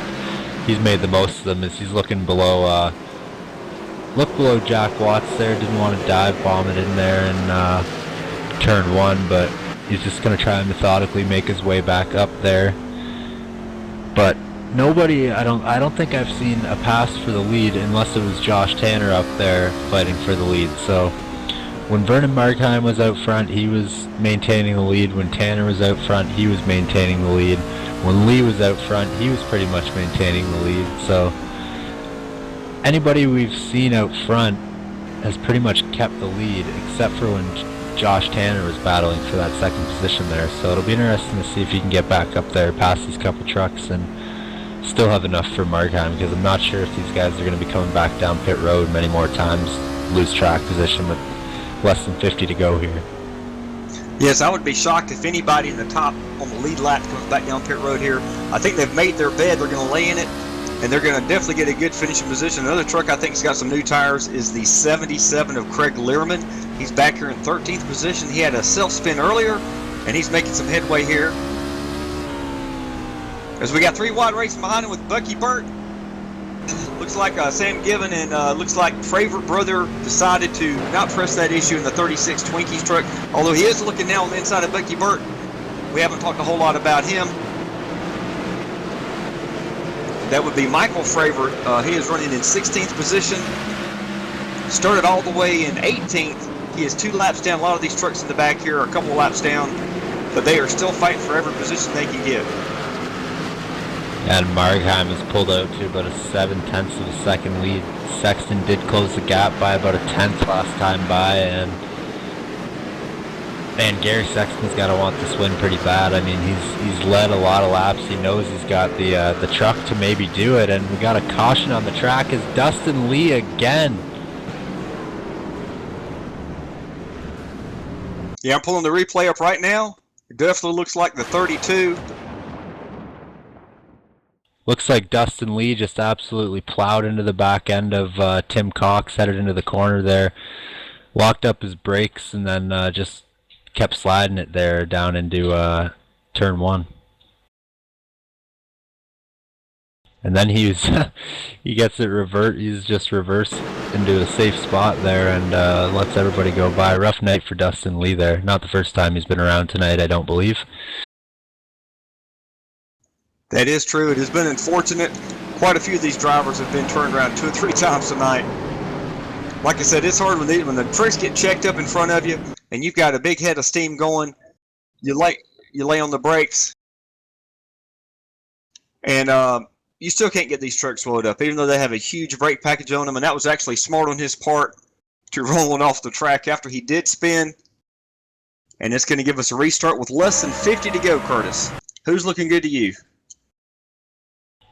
I'm really still liking right now. I think the top 3 fastest drivers tonight are in the top 3 right now. So Markheim, Sexton, and Tanner.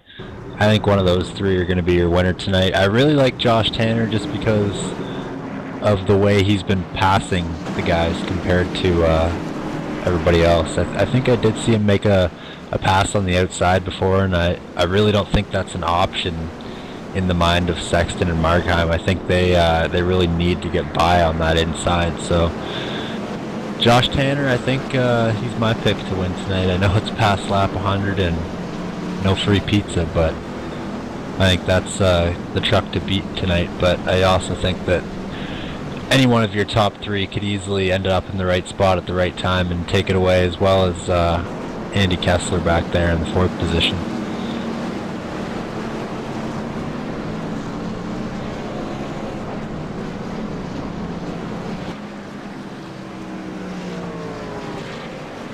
And as we ride around under caution here, I think the pace lights should go off this time.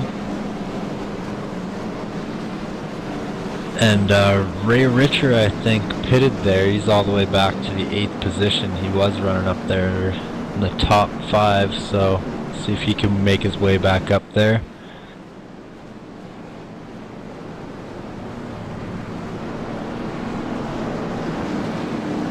Yes, sir, Curtis.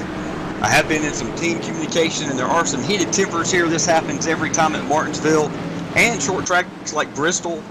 We see it in NASCAR, we see it in the Xfinity Series, but especially in the Camping World Truck Series like we're running here tonight in the trucks, the Dented Fenders, Domino's TYJ Racing. It's just easy to get hotter under your helmet than the engines and the brakes are sometimes, Curtis. And that's understandable. These guys are doing their best. This is a very, very challenging track, especially if you're back in the pack. Yeah, and I'm sure there's been a lot of tempers flare here since 1948 when this track first had its first NASCAR race, as Markheim got the good jump on the restart there, and he's already pulled out to about 0.3 of a second lead. But it looks like Josh Tanner did make the pass on Sexton there as well, and he's hard charging now. Yes, it's going to be very interesting to see if Vernie can hold him off. We're going to have about 38 laps to go there at Lalana as they cross the start finish. And Josh Tanner, who did come in and get new tires on that Toyota Tundra, is making a lot of headway. Would not surprise me at all to see him work his way around Vernon eventually, if not this lap, in the next 10 or 15. And don't count out Gary Sexton, Curtis. He's in that 17. He's going to race patiently here. My best guess would be he's got a little bit of damage on the back of that Chevrolet Silverado, but it would not shock me to see him get up there and maybe make the pass for the win if the front two get together in one of these corners. Jack Watts, it seems like every race, Curtis, and you've seen this again and again, he doesn't necessarily start in the front of the race, but he always finds his way to a top 5 finish, it seems like, if his truck is still together in one piece. And here he is again tonight in the pad-sponsored Southeast Motorsports Chevrolet Silverado running 4th. He qualified 8th, and he's been running quietly all night long. Judd Danielson is really trying to work his way around the 07 of Tyler Schrock right now. He's gotten a run the last couple corners there. He looked to the outside last time by, now he's looked to the inside, and he's going to try and make that inside line work as they're battling for the 9th position there with Ricky Lake right in front of them, and I think Judd can dive it in there deep enough to get 2 passes. Yes, he does clear both of them. Yeah, coming off the corner. Clears both of them, and Judd Danielson's running 2 positions higher than he was 2 laps ago. So Judd Danielson on the move as well, and not sure if he his truck has the speed to win tonight or not, but he's been involved in a little bit of wrecks, and he's looking good right now, though.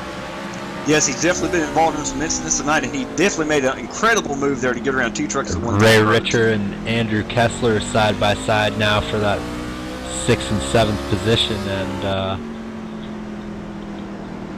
looks like Andy is getting the runs up off the outside, and Ray just can't quite hold it down there on the bottom and still get that run that he needs. So I think Ray's maybe gonna have to try the outside if he wants to get around him, or just fly into the corner and do the old slide job. But it looks like Kessler overdrove that corner a little bit, and Ray's gonna get the run there, as these guys are having a great battle here coming to 30 laps to go. They're still side by side.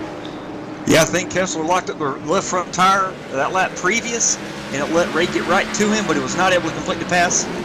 So we're going to keep Andy Kessler in that 98 Monster-sponsored Toyota Tundra in the 6th position. I think time might be running out for Andy to get to the front and win this race, but it will be interesting. Yeah, and I'm not sure what happened, but Vernon Margheim's back in the 3rd position, and Josh Tanner's leading the race with Jack Watts behind him now. So while we were watching that battle unfold, we had a change for the lead and a change for 2nd position as well. Absolutely right there, Curtis. And don't look now, but we have Mark Fravor in that Mountain Dew sponsored Chevrolet Silverado. He's running in 5th. He's going to try to get a run. Try to get a run on the 17. And the 17's getting a run now on Vernon Margheim as they come across the start-finish line looking for 3rd position. Gary Sexton is. We got battles all over the track, Curtis.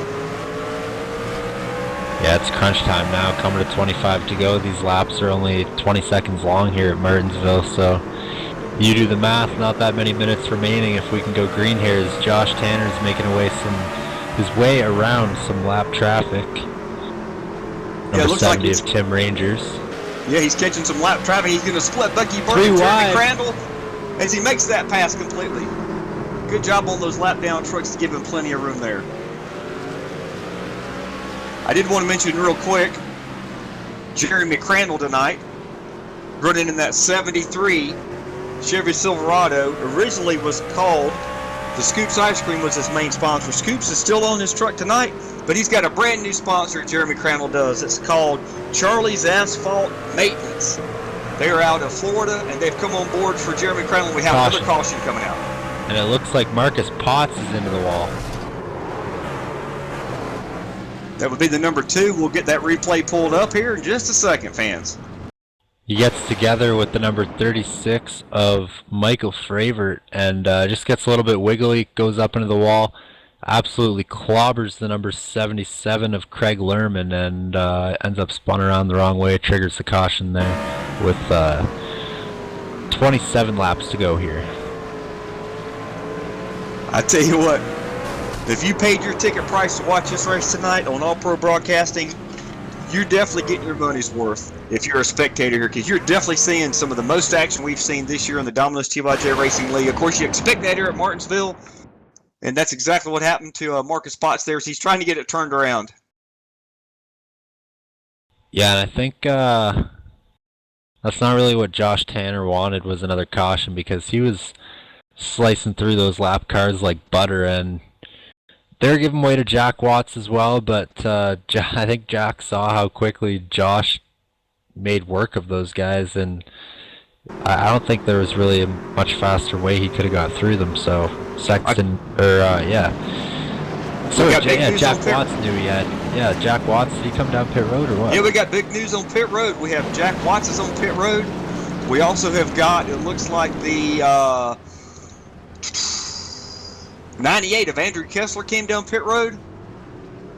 We also had Tyler Chalk in the 07 come down pit road. All these cars were in the top 10, coming down to get 4 fresh tires, see if they can make a run for the win. That's the lead up to, sorry about that, Kurt. Go ahead, Curtis. Sorry, Josh Tanner still stays out there, and I think Gary Sexton and Mark Fravert as well. All staying out on old tires. Stays out. Yeah, and Ray Richer as well. So I think, and Ricky Lake, Vernon Margheim as well, and Gerald Campbell. So I think Jack Watts is going to be back in the 8th position, first car down pit road there, and I think almost everybody behind him does have fresh tires, as well as William Hartman is back up there to the 9th position. I thought he was laps down, honestly. Maybe he got him back, but he's up to the 9th position, and see if how far he can get up by the time this race ends here in about 22 laps. Yeah, I'll tell you what, your starting grid for this restart, we're going to have Josh Tanner, Gary Sexton, Mark Fravor, Ray Richard, Ricky Lake is up to 5th position. Look at this. Vernon Margine, Gerald Campbell, Jack Watts with a brand new tire, William Hartman, I'm not sure if he's got new tires or not. Andrew Kessler's on the outside with brand new tires. This is going to get really interesting, Curtis. That'll be interesting to see what the new tires can do as Josh Tanner gets a good jump there, and Gary Sexton, everybody singles out pretty much as Ray Richard locks up the brakes on the outside there, driving it in deep. Another caution. It looks like Bucky Burt goes around with Gary Weston involved there, and Jeremy Crandall piles in. Yeah, we're getting the replay pulled up right now. Does look like the 25 was involved.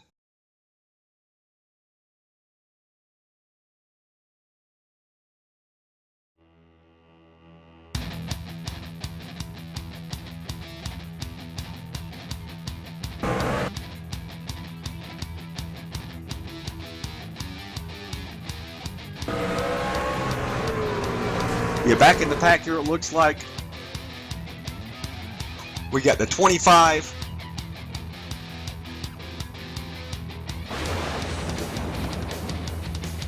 Gary Weston in the 14, and Michael Fravor in the 36. Those 3 trucks going for the exact same piece of real estate.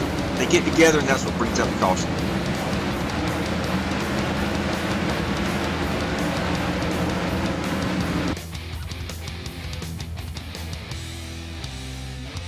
So Curtis, looks like we're going to have about 15 lap shootout here.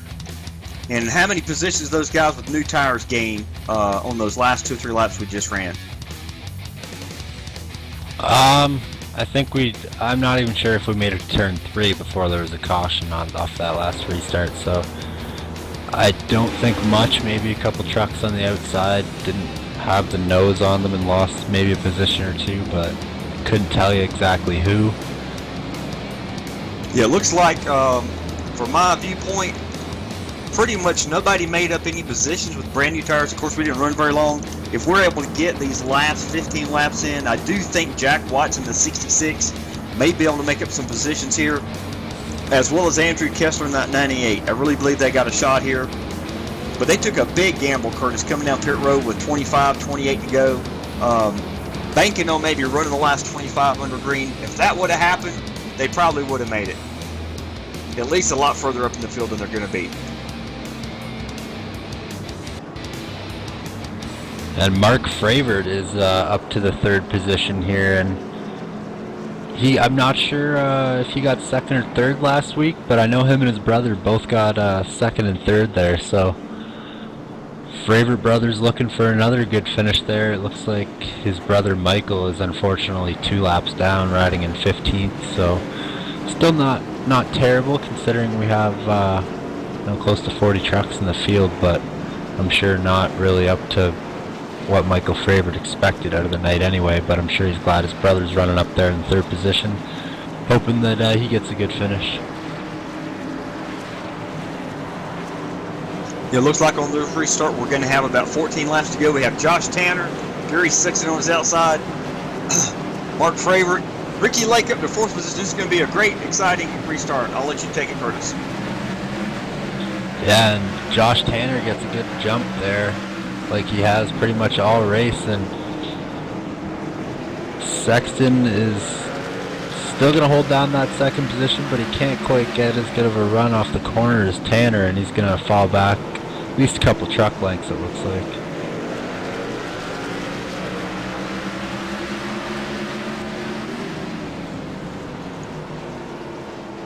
And we have Ray Richer side by side with Tyler Chalk as Markheim is around, it looks like. Caution. Looks like the 33, yes sir. We'll bring that replay up right now. Looks like he gets loose getting into the corner all by himself.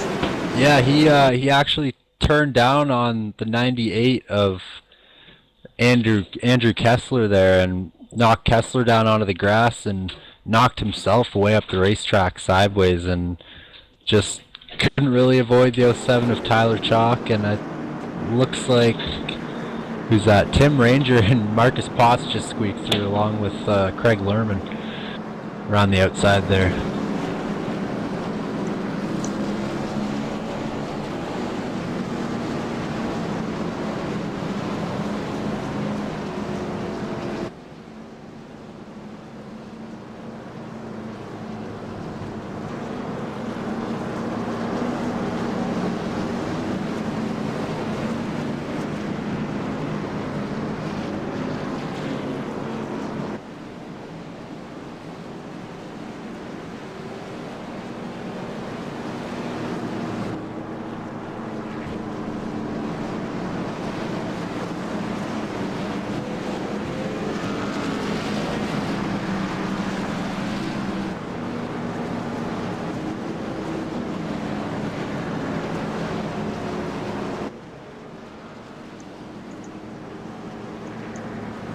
Yes, Curtis.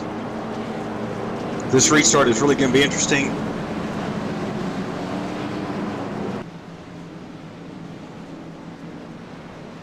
Yeah, it'll be interesting to see if Josh Tanner can hold the lead here. He's led a lot of laps. Never won a race in this series. I'm sure he's pretty excited, along with Gary Sexton there up on the front row. Be interesting to see if he, you know, what he tries on the restart, because there's such a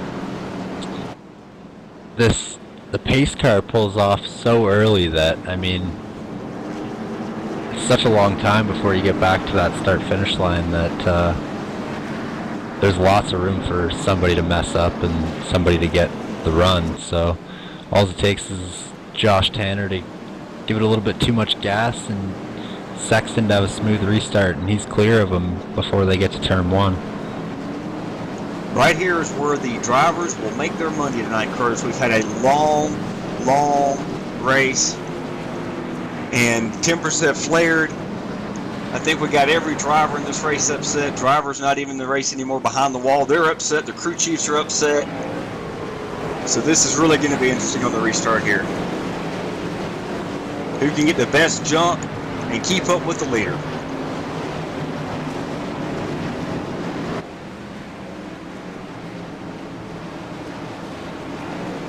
And the pace car is in. 27 is the control truck. Josh Tanner, Gary Sexton's maintaining as close as he can. And they're off. Pretty clean up front. It looks like Josh Tanner maintained the lead. Another caution. Oh, and it's Ray Richer. Ray Richer is around, and gonna go back and look and see if he had some help or if he just lost it himself. It looks like he may have had some help from the number 66 of Jack Watts there, and just couldn't gather it back up.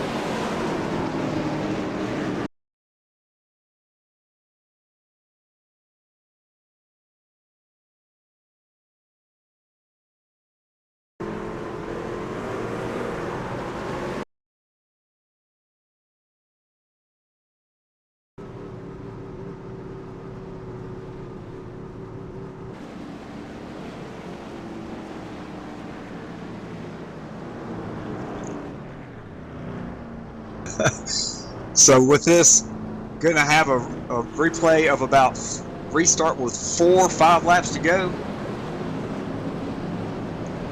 We will definitely see what's going to happen here.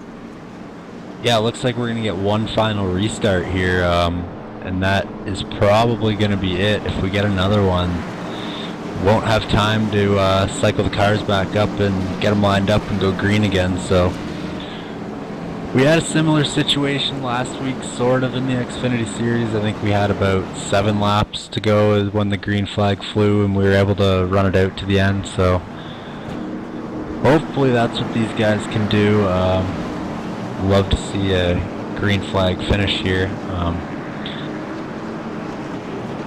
Doesn't look like much of the top 5 really changed from the last restart. We still have Josh Tanner in the lead with Gary Sexton in second, Mark Fravert in third, and Jack Watson fourth with Ricky Lake in fifth. And I'm not sure if Kessler lost a few spots off that contact there, but he's back there in the 7th position.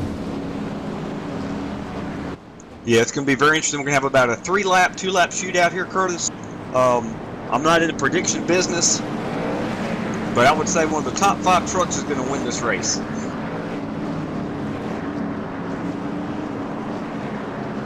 So we're going to have the winner of Josh Tanner, Gary Sexton,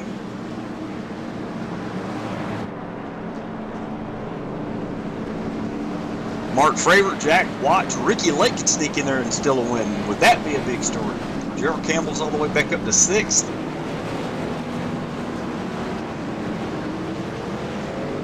Andrew Kessler is lurking back in 7th position.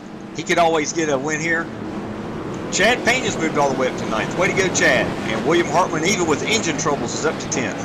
And we're going to have a 3-lap shootout here as the lights are off and the pace car is going to pull off. And Josh Tanner is probably going to try and get as big of a jump as he can get here. He's going to try and trick everybody on the restart. We'll see what he does.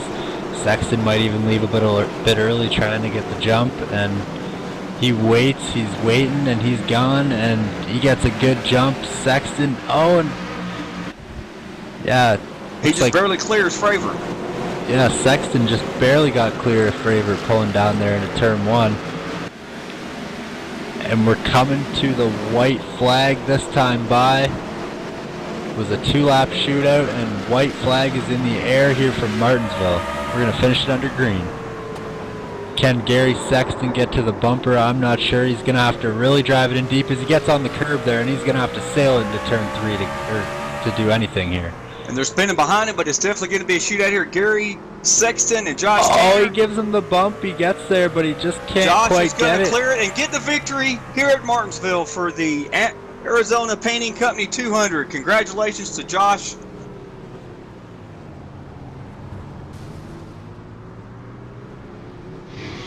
And we're going to get these top 3 in for interviews in just a minute. Curtis, if you'll go down, if you get the finishing order of the top 10, 15 while I get these guys moved. Thank you. And Josh Tanner in the 27 machine is coming away with the win here tonight. Gary Sexton just couldn't quite get there. He got to the bumper in turn 4 there and comes away with the 2nd place. Gerald Campbell in 3rd, and Andrew Kessler with the top 5 finish tonight, bringing it home in 4th. Jack Watts rounds out your top 5. Tyler Chalk brings it home in 6th. Ricky Lake 7th. 67 of William Hartman brings it home 8th. Michael Fravert, who I thought Michael was laps down just a few laps ago. He finishes in 9th, ahead of his brother, and who finishes 10th. And Chad Payne is your first truck lap down there, finishing 11th, with Gary Weston driving his way all the way up to 12th. Craig Lerman 13th, Judd Danielson 14th, and Samuel Gibbon rounds out your top 15 here. And looks like everybody else finishes at least 5 laps down here tonight. If you go ahead and finish the remaining top 20, I've almost got the drivers in here. Yeah, Dustin Lee, rough night for him. He finishes in 16th, with Richard Dix bringing home a 17th place finish. 33 of Vernon Markheim had a solid run going tonight, and just had to go sour within the last 10 laps there. He finishes 6 laps down in the 18th position. Ray Richer, same thing for him. Had a little bit of help there, getting spun around within the last 10 laps. Finishes 7 laps down in 19th position. Tim Cox rounds out your top 20, also finishing 7 laps down here. And welcome into the broadcast booth. We do have Just a second. Wrong one. Gerald Campbell, this is Robert and Curtis in the broadcast booth. You finished third tonight, started seventh. Tell us about your race, Gerald. Oh boy, was it it was all over the place. I think I finished with 4 cylinders. It was a very fast 4 cylinders, but I think what eventually got me into third was just being very quick at being able to move side to side. I think that's really the only thing that got me up here, because I was 10 miles per hour slower down the straightaway than anybody else. Well, you were definitely able to do something, because you definitely pulled out a win, and congratulations. This is, if I'm not mistaken, your first official points win in the Domino's TYJ Racing family of leagues. Is that correct? Well, I don't think I win. I think I got third, to be honest with you. I think the 27 got the win, but I mean, this feels like a win. Right. You're absolutely right, Gerald. It's been a long night. Even us broadcasters can make some mistakes, even though we're not in the racetrack and the trucks tonight. Well, we finished third, and you want to hand me top the 3 trophy? finish. Yeah, we cannot hand you the trophy. Maybe next time. But tell us what this means to you, and who would you like to thank, Gerald? No, I just like to thank this engine. I can't believe. I think within with 100 laps, this thing was riding almost to the red to where it was going to blow, and those cautions just came out perfectly where I could be able to go down and get close to winning. I got third.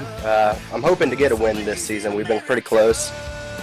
Just feel like I'm going to keep knocking on the door to where I'm going to be able to get up there. I want to run for the points championship here, obviously, but a win would mean a lot. So that's my eventually goal, is just to keep knocking until I eventually bust that door down and then just start running. Well, I've got all the confidence that you are going to continue to make strides in the point standings. You were not in the top 10 before this race. I know this is going to, actually you were, it's going to help you even improve more.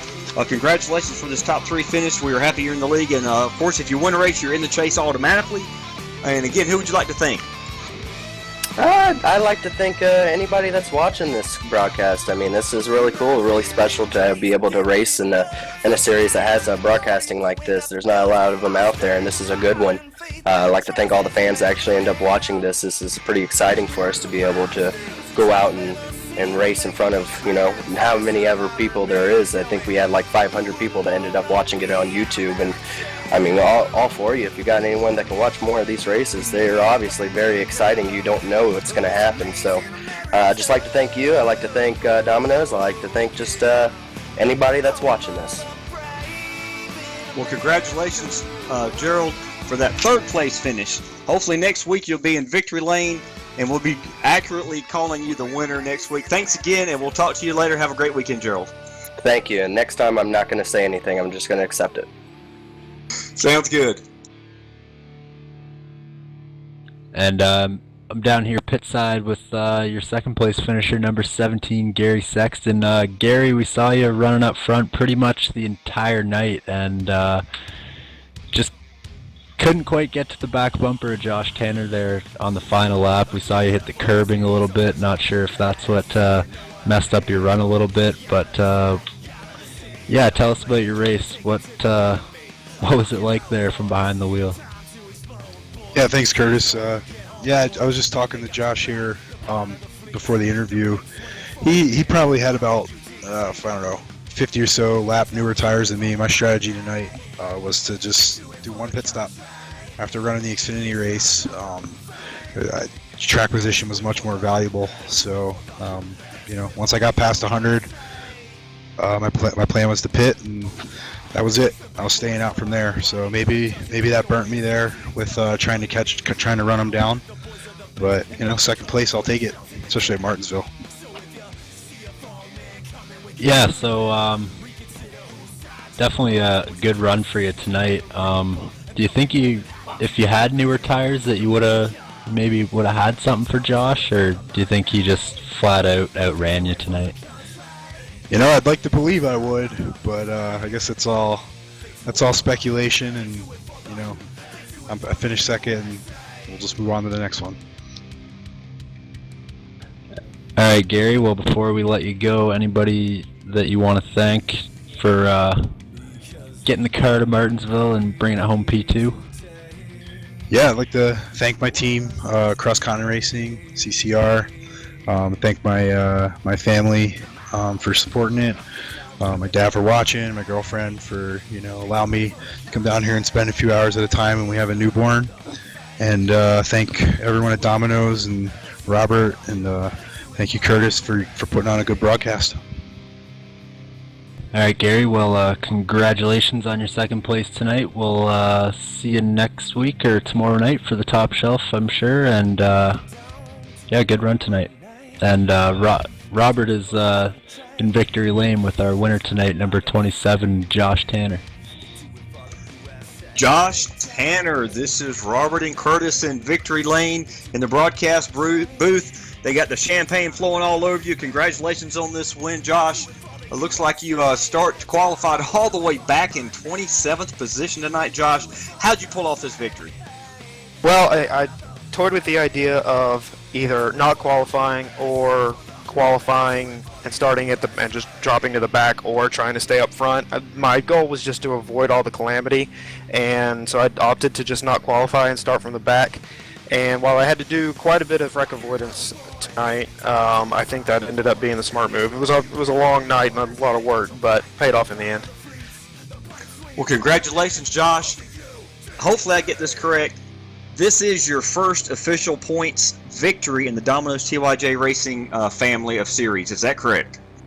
It is. Last week was my first race with you all, and I think I finished second, and then a win tonight. So it's been a good first couple weeks. Had to miss Daytona, unfortunately, but it's gone well since then. Congratulations. We appreciate you being in the series. It does mean a lot to us. We're happy you're here. Tell us, I noticed earlier in the race, you were back in the back. Didn't really notice you till probably close to past halfway. I noticed you came in at one time, got new tires, it looked like, and restarted, I'm not sure, 7th, 8th, 10th, but I knew you were making moves with those new tires. At that point, did you know you'd make it all the way to the front with those new tires?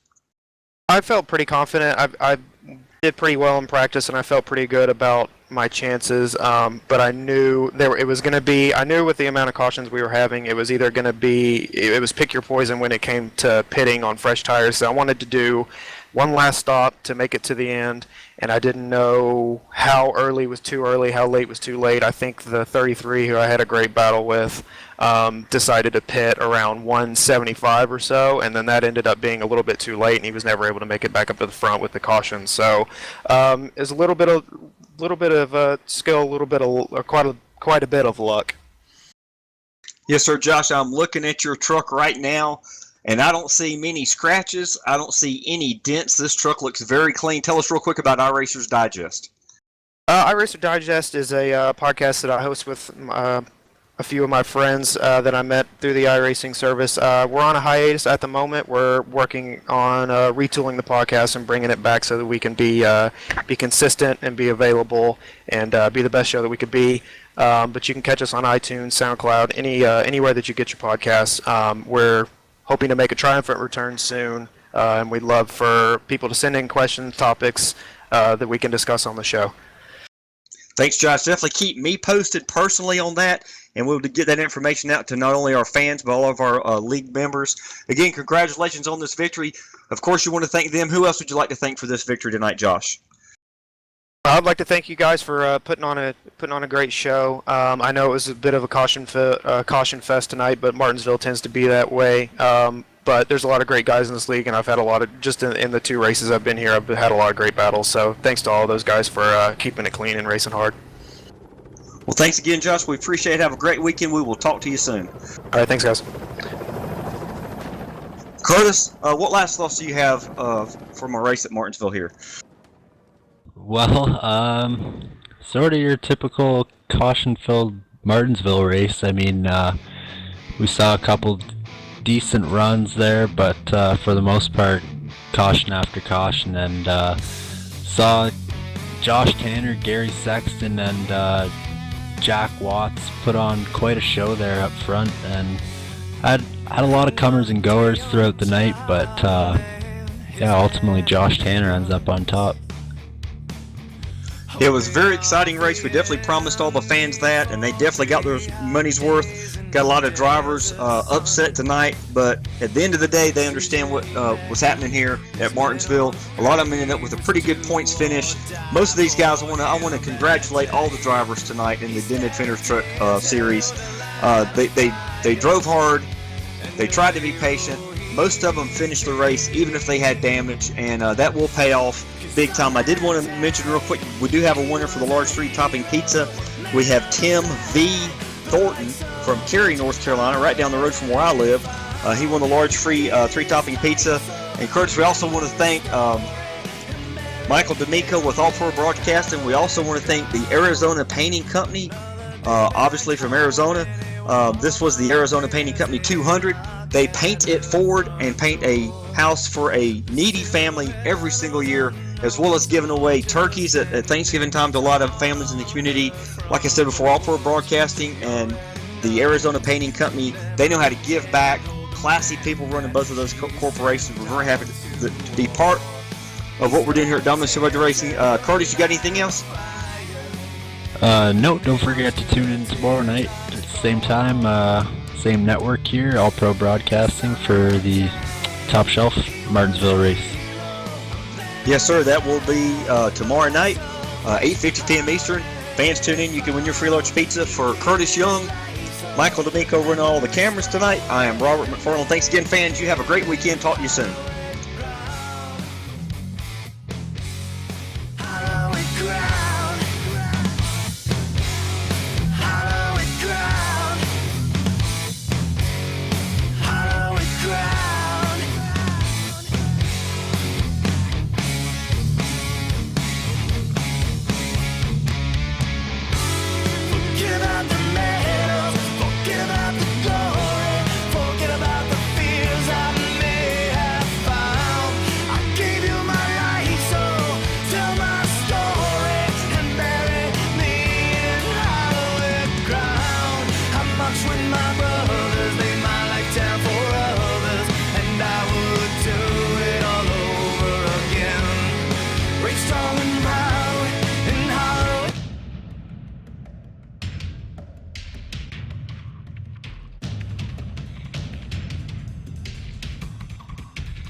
You're watching All Pro Broadcasting with Freedom Track.